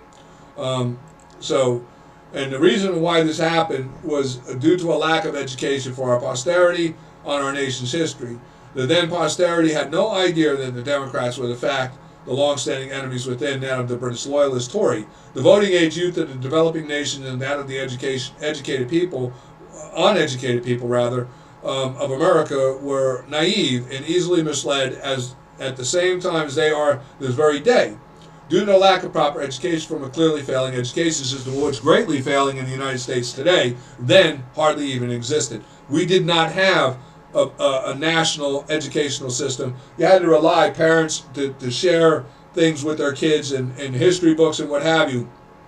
And history books, we had to be very critical. If you watch and you see the process, there was a time where for a history book, it had to be approved by Congress. Okay, and it had to have integrity. Now, before the Democrats Party in 1828, there was integrity in our history. With the Democrats arising as a political party and taking up political positions now with the House and the Senate and the Congress, and having a say in political, not only on the federal level, but local levels as well, starting to move in political positions as governors, commissioners, senators, and representatives of states, they had now authority and power to commission and allow for history books to be approved that they knew were propagated lies. And they themselves were literally writing the history books, lies themselves. So, and this is we progress into the 1900s coming forward, we're going to see exactly how aggressive they get in this and manipulating and using the system of what's up until the point of the 1900s, long-standing by the Republican establishment of the true founding principles and morals and values of Americanism. We as Americans did have established an educational system and that of a moral society, and where we kind of demanded of each other to hold each other accountable to those standards. But in time, these things got deteriorated by the Democrats to the point of where we are today, which is just horrible. It's disgraceful because we lost our principles, we lost our values, we lost our way, we lost our identity. We have lost our Americanism in this nation. And right now, what we are is a nation of no good, ungrateful Democrats. And it's just horrible. It's horrible to witness after just 244 years, but it is what it is. The Tory, now Democrats, would spend the next 33 years twisting the history of the nation and preying on the ignorant and naive Americans. Now, with the political platform that gave them a position of power within the established government, they would now use this power in an attempt to tear down the Republic and the Patriot Republicans of the Constitutional Republic of the United States of America. In 1861, as we know, the pro-slavery Democratic Party would champion out for their thing because they were pro-slavery. They wanted to keep slaves. As we can see here, the two political platforms start to get developed right here. We see this is an actual cartoon from back in that time, and it was running in the newspapers where it's representing of Republicans being for the blacks and Democrats being for the whites. White supremacy starts to get born by the Democratic Party here. As we progress forward, this becomes even more self-evident. Where's that? If I can find it. I have another example of this. Oops. Right here, Republicans, right there. Well, we'll see as we go anyway. But we know as we progress forward, we had the propagation by the Democrats who wanted to keep the black American slaves. They were against abolishing slavery. The Republicans wanted slavery abolished.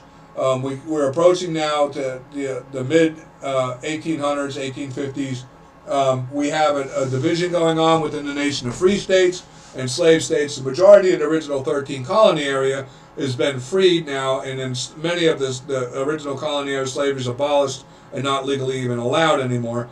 At this point, too, as we approach up to the 1860s, the United States federal government of the United States, the free Constitution of the United States of America, had legally abolished any new territories being developed.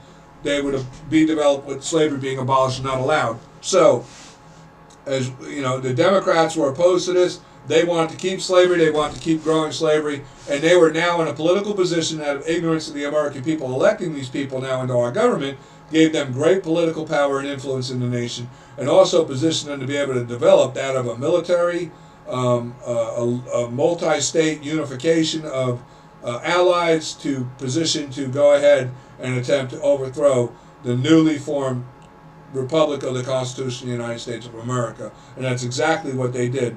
In 1861, as we know, the pro-slavery Democrats finally reached their goal of dividing the nation on the agenda of racial divide and slavery. They had gained a position of power within where they could wage war on the government of the Free Constitutional Republic of the United States of America in their attempt to overthrow the nation. The Democrats formed the pro-slavery Confederate States, drafted their own Democratic Party Confederate Constitution, formed their own Democratic government, and elected their own Democratic Party President, Jefferson Davis, raised their own armies, and caused the Civil War of 1861 in their attempt to overthrow the Constitutional Republic of the United States of America. This seems today, when I see these people questioning college students and people at the beach and what have you about our history, none of them are aware, when you ask about the Civil War, they say North and South. They're not aware that it was not North and South, that these were just geographical markers to where the war position of the divided people were. There was many Democrats as well that fled south out of New York, Pennsylvania, Connecticut, Maryland, North Carolina, Virginia. They had fled south. That were the true Democratic Tories. All the Tories fled to the south to take up with Jefferson Davis and the Confederate Party. And their main thing was trying to form an alliance together to make a presentation to Great Britain that they were still the British loyalists, in hopes that Great Britain would come in and allied with them in the Civil War to help them overthrow the United States of America. What's, to be honest with you, had Great Britain done that, we might not be America as we know it today. We would be the democracy of the democratic America that the Confederate Democrats wanted, the Tory Democrats, what they wanted. And that would be a sad, sad state of America. Because we would be a slave nation, no different than a totalitarian regime of the Islamic Muslims. I say that, I mean that. This right here is the Constitution of the Confederate States, drafted March 11th, 1861.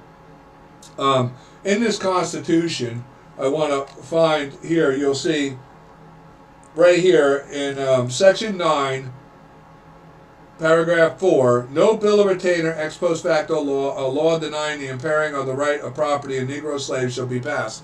So under the Democratic Party under their constitution of what was their Confederate states at the time that they formed, had they won the Civil War, they would have made it a constitutional right to own black people as slaves. Not only that, they would have made it a national law that anyone born black as a Negro was born a slave, and no one could free them. No one could take away, no bill of attainder, ex post facto law denying or impairing the right of property of Negro slaves shall be passed. So it would have been like the Second Amendment is to us today, an infringible right. Slavery would have been an infringible right of only Negro, black African slaves.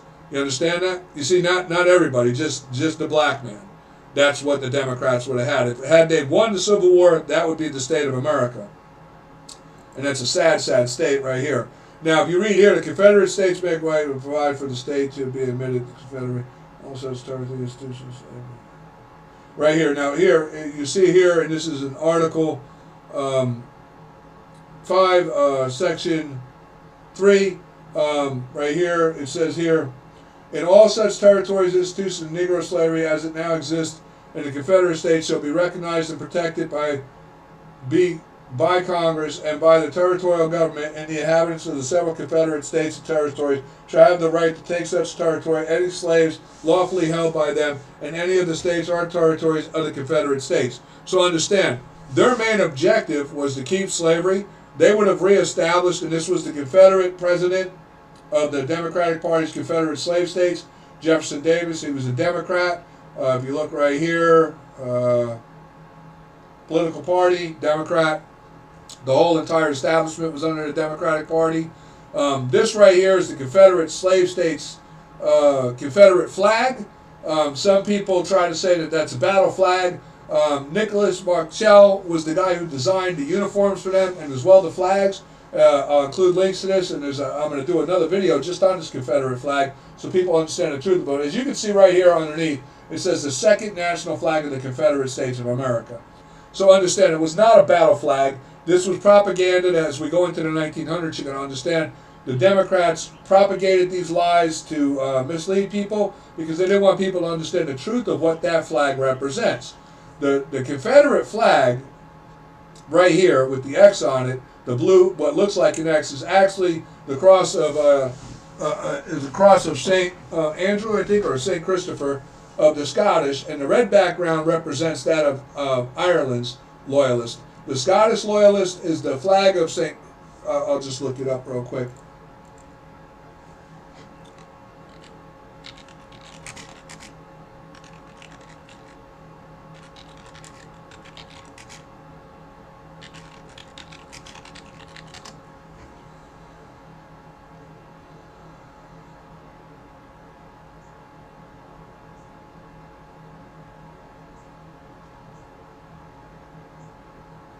St. Andrews, okay. We'll look it up right here.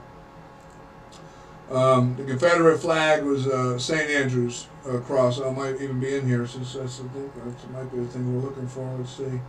I'll find it.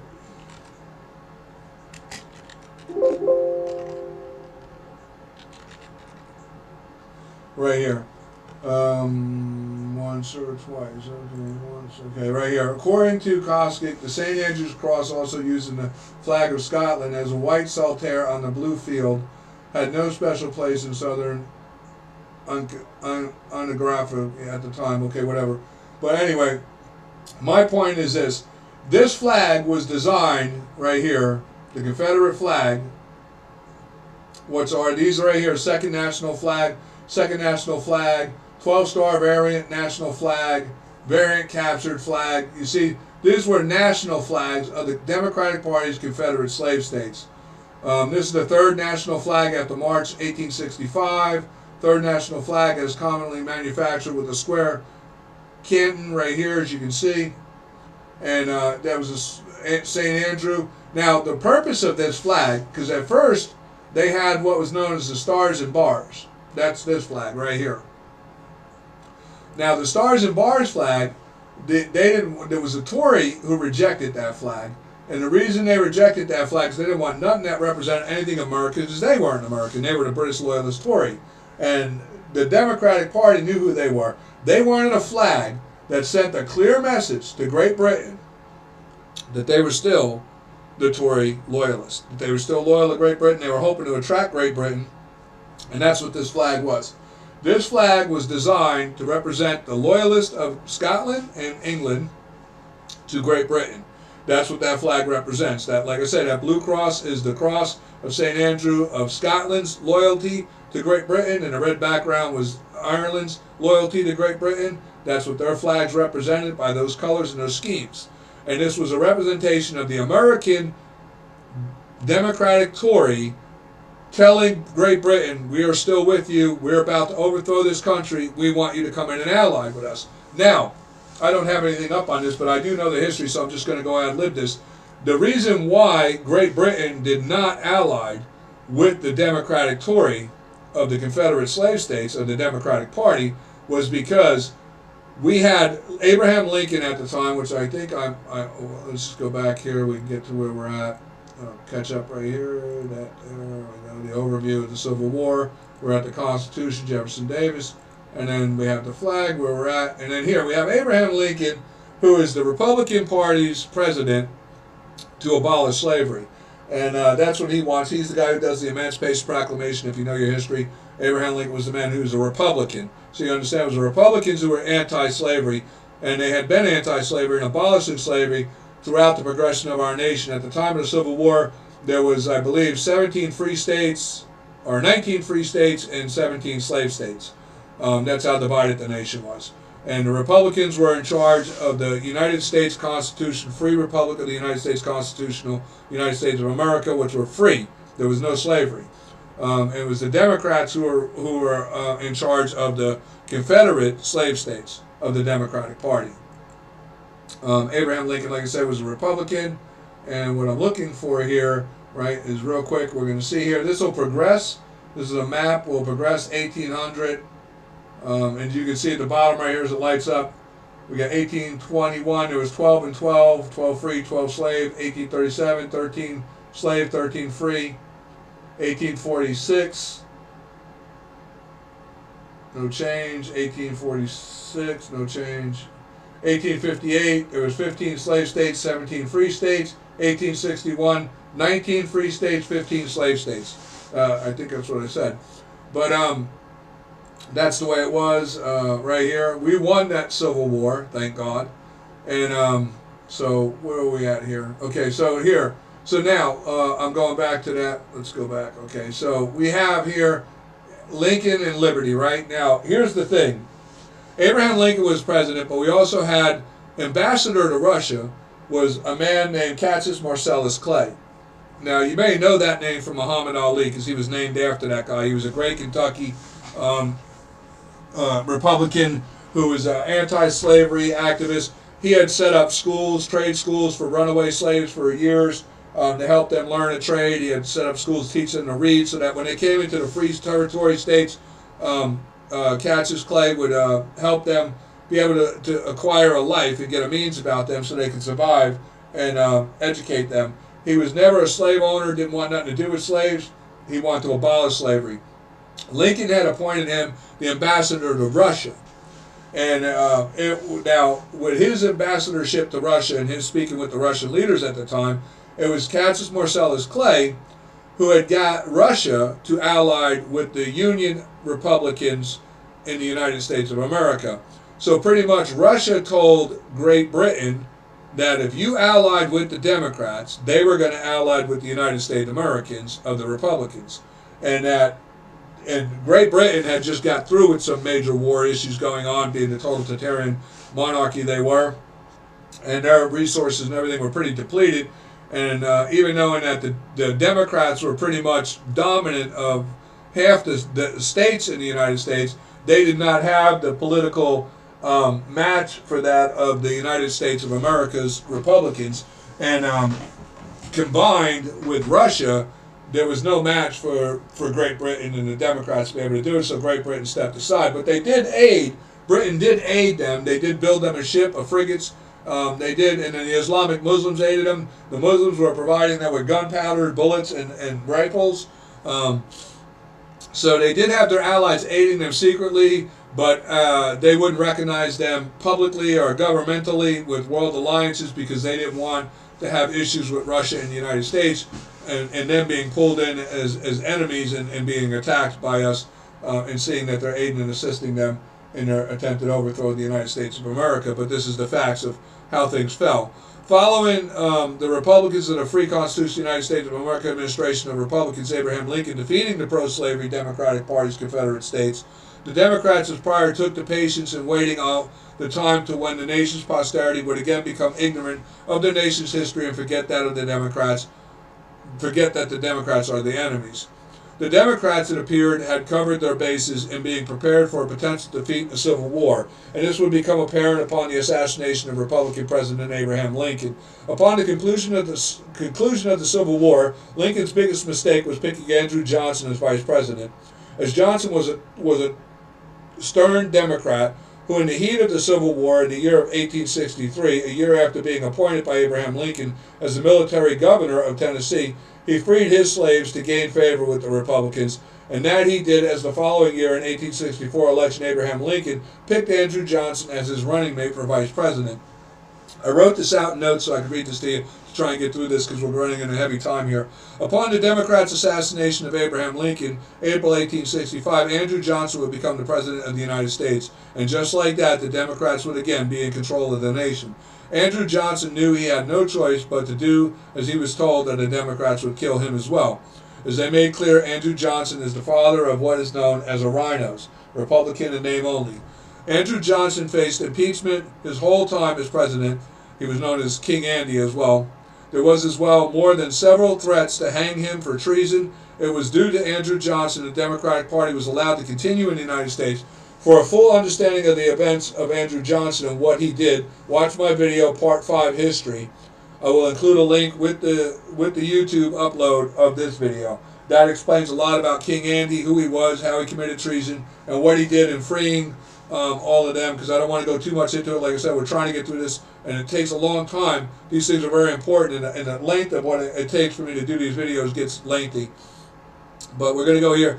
The Republicans put in place the 1870 Enforcement Act to curb the Democrats from oppressing and disenfranchising the now black Americans from voting, and to secure and enforce the 14th and 15th Amendments, enacted by the Republicans. The Democrats had formed the KKK and other terrorist groups in their attempt to continue to fight the Civil War within the politics of government, with the goal to destroy the Republic of the United States as a position for the Second Civil War, with the goal of the Democrats to win the next war and overtake the nation. Now, mind you, I don't say that lightly.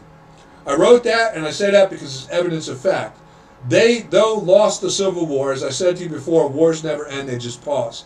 The victor, the only way you win a war is you destroy your enemy completely, abolish him. George Washington had this narrative that we should abolish our enemies from the face of the earth. Then we don't have to worry about them coming back. But we don't do that. And that's our problem, especially when we have an enemy like this right within our own nation, within our own government, like ignorant fools, because the majority of our people in our nation are ignorant fools that don't take the time to understand their places in America. They just take everything for granted. And my mother used to say, when you take things for granted, just remember granite's a hard stone. When that shit hits you, it's going to hurt. Just remember that, because it's coming right now. It's coming soon. We see in 1880s history to recall the still ongoing terrorist acts of the Democratic Party. If most are not familiar, at this time we went through, right here we have the ending of the Civil War, surrender of General Lee, American Civil War ends. We have a lot of history about that. The assassination of Abraham Lincoln, Andrew Johnson, we just went over, he gets appointed as president, and then they pick right back up. The two platforms. This is after the Civil War in 1869. And the Democrats jump right back in to where they were before the Civil War. And here you see the Democratic Party's for the white man, the Republican Party's for the Negro. You know, they try to claim today that there was this party switches that go on. They even try to claim that, they had no intention of this. But the propaganda and the evidence of fact and history make unquestionably clear, including read the letters of secession. Every letter of secession from the Democratic Party's Confederate slave states, within the first paragraph, states that the cause of it was because they wanted to keep slavery and they wanted to dehumanize the black people to be nothing but slaves, and this is a fact. Well, with it right here too, there's some other things I want to touch on here. This is black slaves, Indian massacre. A lot of people aren't aware of this, and this is a fact we need to become aware, because when we look at the alliances of things today, Democrats are allied with the Muslims, Democrats are allied with the American Indians, not all American Indians, but a majority of the American Indian tribes as well took place in black slavery, owned black slaves, like on the Trail of Tears. To be honest with you, if you do your due diligence and research, you'll find out the only person crying on the Trail of Tears was the black African slaves carrying all the Indians' shit for them while they were being forced onto a different land. But in truth, the black slaves allied with the Democratic Party during the Confederacy. Many of the American Indians owned black slaves, used their slaves in the war to fight for the Democrats. During the time of while slavery was being abolished, the black slave trade took place with the Indians. They would breed slaves and sell them to the Democrats. So, everybody today says that the American Indians are oppressed. Look, they were nothing but a self-serving people themselves too, and they were a tribal, inhumane people, savages, like they say.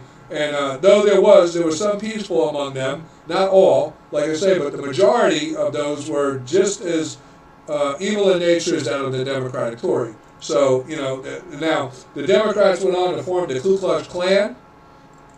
The red shirts, if you're not familiar, this is something that I found luckily information on. This is something you'll read a lot about in the newspapers during these eras and these times back in the later 1870s onward with the red shirts, which represents that again of the British loyalist kind of thing with the Tories. So you understand now, we're in the 1870s, right? So if you're talking now, you're talking 1870, right? So that's near 100 years since the founding of the nation. And my point is this, so you understand when we're looking at this. Near 100 years now, right? 1870, 1777, we're right at like 93 years later, okay? And they're still exercising and demonstrating the foundational principles of that of Toryism as British loyalists. You see with the red shirts. And the Ku Klux Klan as well. And, so 93 years it hasn't died. Nathan Bedford Forrest was the guy who founded the Ku Klux Klan. He was a general, Democratic Party member, general of the Confederate slave states. And then two we have here, these are depicting the events of what took place, following the Civil War going into 1870, 1880s forward. This depicts that of a picture of the Ku Klux Klan. Because what happened was you had, most blacks were Republicans, and most true Americans were Republicans. Only the Tory were the Democrats. And what they would do now, blacks started prospering. They were owning property. They started getting jobs, starting businesses. The Republicans and together there was a coexistence that was going on. But what the Klan guys would do and the Democrats would do, because they just envied the idea that the blacks would do, they would literally, and that's what this depicts, they would kick in their door and just shoot everybody in the house, men, women, and children. To anybody who bought land or started a farm, it was like in their view back then, if there was a white man didn't own a farm, no black man should own a farm. All white men should have a farm before any black. They were just racist, no good, evil, disgusting, inhumane people. They're the same people who are today. Though it may not seem that way, you may think that, well, how can you say that? They have black people in their politics. They're right, but in truth, look at the truth. Look at the black Democratic-controlled communities right now, and look at the state of affairs in those. They're run down, drug-infested, poverty-ridden, crime-riddled, domestic violence, broken families, fatherless homes, bad education. Do you really think the Democrats are for the black community? Really? They're the ones running these black communities. They've been this way now for 5 decades. So get real. Wake up and get real. What I'm saying now, the Enforcement Act took place in 1870.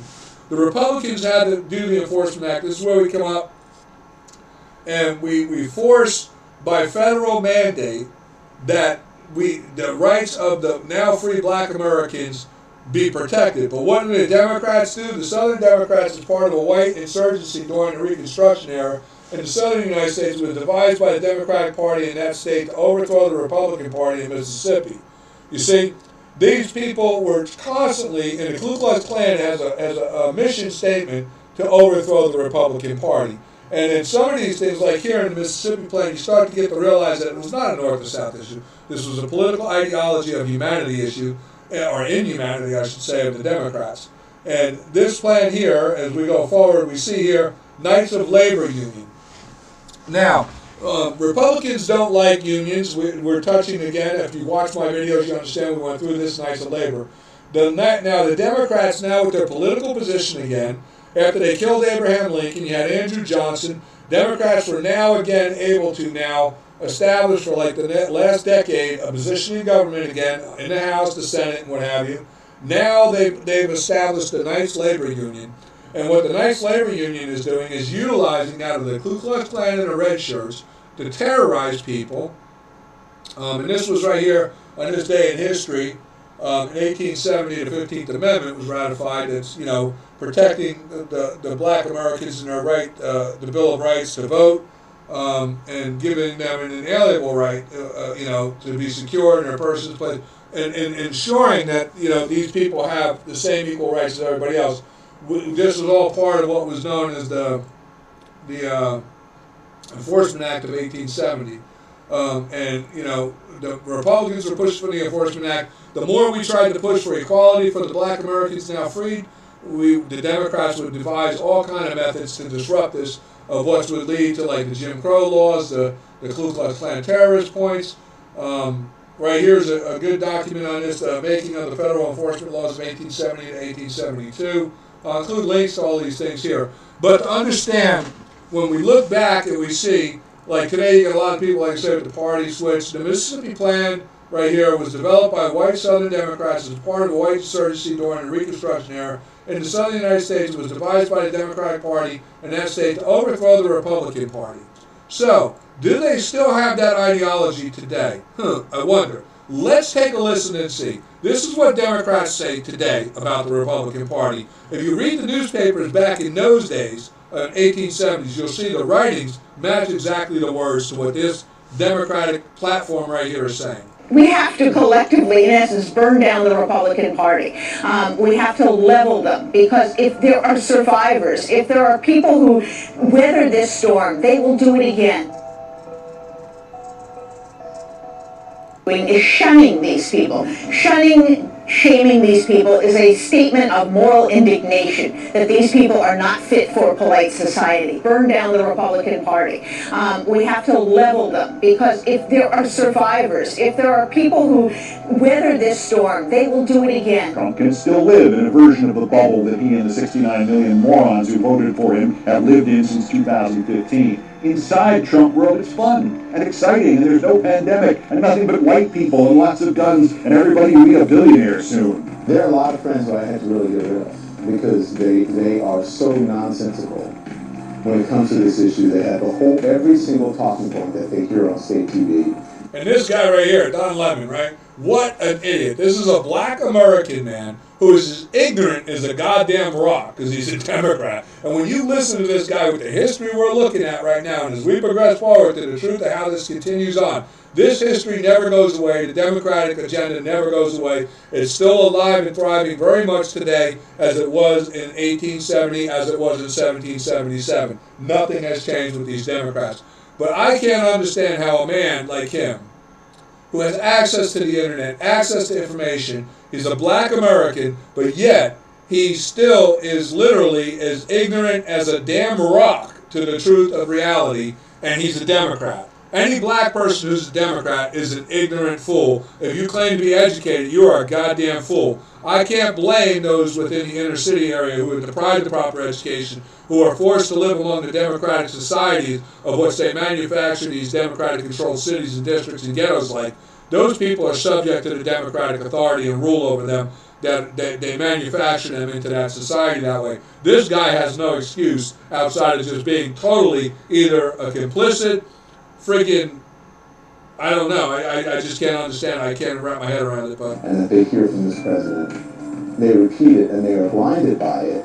I had to get rid of a lot of people in my life, because sometimes you just have to let them go. I think that they have to hit rock bottom like an addict, right? And they have to want to get help. And then he and his enablers, and his supporters, and his collaborators, and the Mike Lees, and the William Barrs, and the Sean Hannitys, and the Mike Pences, and the Rudy Giulianis, and the Kyle Rittenhouses, and the Amy Coney Barretts.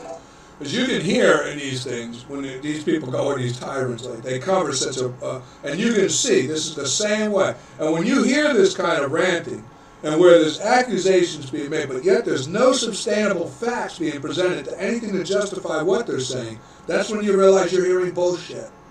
You see, what I'm telling you, I'm presenting to you many, many facts that you can see with your own eyes, you can read up on, and you can do. I'll include links to everything here. These are historical facts that show the truth of everything I'm saying, that are undeniable facts that present to you, like, you know, the Red Jackets, the Ku Klux Klan, you name it, right here. Like, look, you see, there's stories on it, and these are facts of history. There's evidence in history. Now, I'm not just accusing the Democrats of something without backing it up with sure, sound evidence of 93 freaking years of the same thing over and over. And as we go out of the time of where we're at in 1870 here, we're still going to go up. We're getting into the 1900s. By the time we get to 1900, you know, we're talking a period of you know, we're just talking like, you know, what'd that be? 123 years later. So it's 123 years later we're talking, and we're at a point where it's still continuing, and it progressively gets worse. In the 1900s, in the beginning of what we're going to end at here, before we move on to it, it gets to a point where it's unbelievable. It's just unbelievable. Now, as we're looking here, this is Horace Francis Page. Now, this guy gets into a point of where we find out here, like here we have James Garfield. This would be now, we had Abraham Lincoln got killed, assassinated. Then we get the next Republican president gets assassinated. Mind you, during this time, you got the Ku Klux Klan running rampant. The Democrats had formed the Ku Klux Klan and other terrorist groups in their attempt to continue the fight of the Civil War within the politics of government, with the goal to destroy the Republic of the United States as a position for a second Civil War, with the goal of the Democrats to win the next war and overtake the nation. This is true, and understand there's letters and verifications in our federal archives that prove this is their goal, has been their goal, and it still remains their goal. We see in 1818 history, to recall the still ongoing terrorist acts of the Democratic Party and the red shirts suppressing the black Americans from voting, and now targeting the white Republicans for being allied to the black Americans, trying to enforce the laws to protect the black Americans, as we just seen with the 14th and 15th Amendment. The Democrats waged such an ugly war on black and white Republicans in suppressing voters using many different tactics, such as the Ku Klux Klan, the Knights of Labor Union, to threaten union worker jobs if they did not vote Democrat, to the extreme of right-out whipping and killing Republicans in their own homes, as to strike fear into the white Republican voting base to stop supporting the now free black Americans. Now, what I'm telling you is a fact of truth, and it progressively only gets worse, to the point where they're killing politicians. Mind you, even during the time of like the Civil War, you had Cassius Marcellus Clay, the man I said, you read up on him, you're going to find out the man was such a hero. He had several attempts by the Democrats to kill him, and where he by hand killed them. Great man he was. And because, you know, I believe in that method of that. The only way you can combat evil in this world is you combat it with that of an equal or greater evil out of good intent. I support that 100%. It's kind of like that eye thing, eye for an eye thing. But anyway, we see James Garfield gets killed by a radical Democrat. Chester Arthur becomes the president. And then we have, under the suppression of the things I'm speaking of right now, this is where we have these things, okay? I'm going to go in. These terrorist acts by the Democrats in prior states secured Democratic Grover Cleveland in the presidential election in 1884, following the assassination of Republican President James Garfield, who was killed by Charles, I can't say this guy's last name, Goletti, or whatever. Following the end of the term of Vice President Chester Arthur, Democrat Grover Cleveland would be elected, which gave a free run to the Democrats' KKK and red shirt terrorist groups to wage war on white and black Republicans who supported the black Americans, resulting in the highest number of white lynchings and murdering of white Republicans in the first 2 years of Grover Cleveland's administration of 1884 and 1885. In our nation's history is presented by my prior history videos shown. I got to show a website here. I didn't bring that up. Let me get to that, and we'll see that.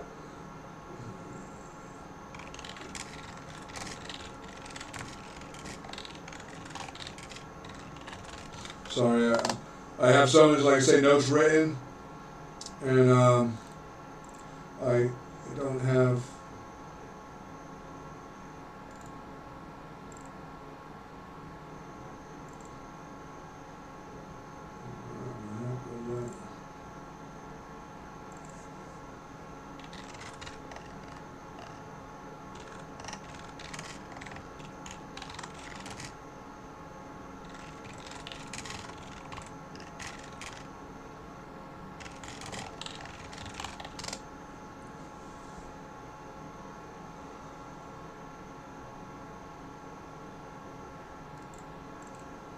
Okay, what I'm trying to do is just trying to find a factual site.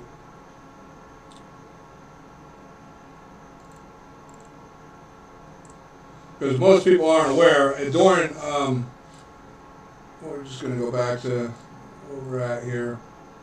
During Grover Cleveland's first administration, it was the highest year after killing Garfield and Arthur taking in. We had him. I don't know if I have it. No, I don't have it. Okay. But it was the highest year of, you can look this up, it was the highest year of lynching of white Republican Americans because the Democratic Red Jackets and the Ku Klux Klan were on a terrorist reign across this nation. Now that they had Grover Cleveland as president, they could do whatever they wanted to do. And sadly, with the use, what they did was the same as what they still do today. They pretty much dominated with the nice labor union of the Ku Klux Klan. They started taking on because we were in an industrial revolution.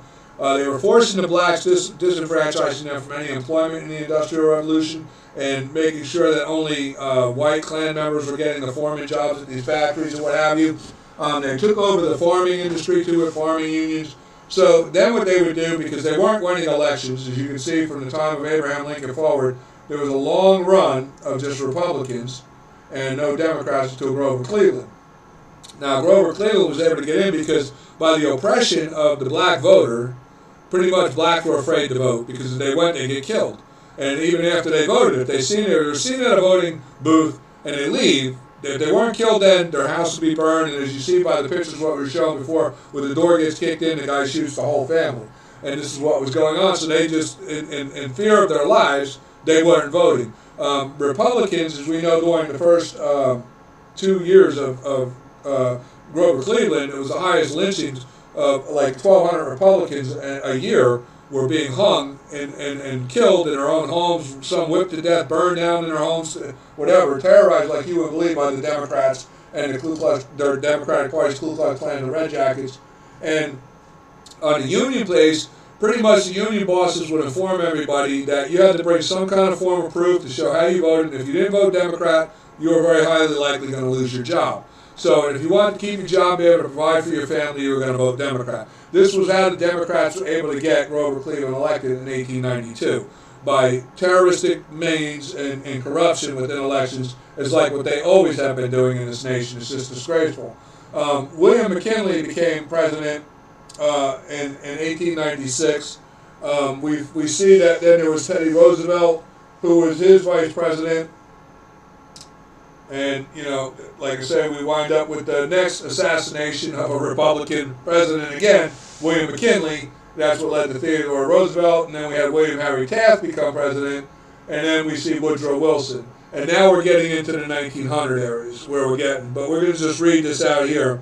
Grover Cleveland would serve 2 terms in split succession, of which both terms had been won through terroristic tactics by the Democratic Party's terrorist operations and the KKK and Red Shirts, and would write out corruption through threatening electors across the nation and generating Democratic votes out of the working class by threatening their union jobs through the Democratic Party's controlled KKK Knights of Labor unions. If they did not vote Democrat, they lost their jobs, as I was just saying. These tactics, combined with the Democratic KKK Red Shirt terrorist acts on both white and black Republicans, worked to secure Grover Cleveland 2 elections.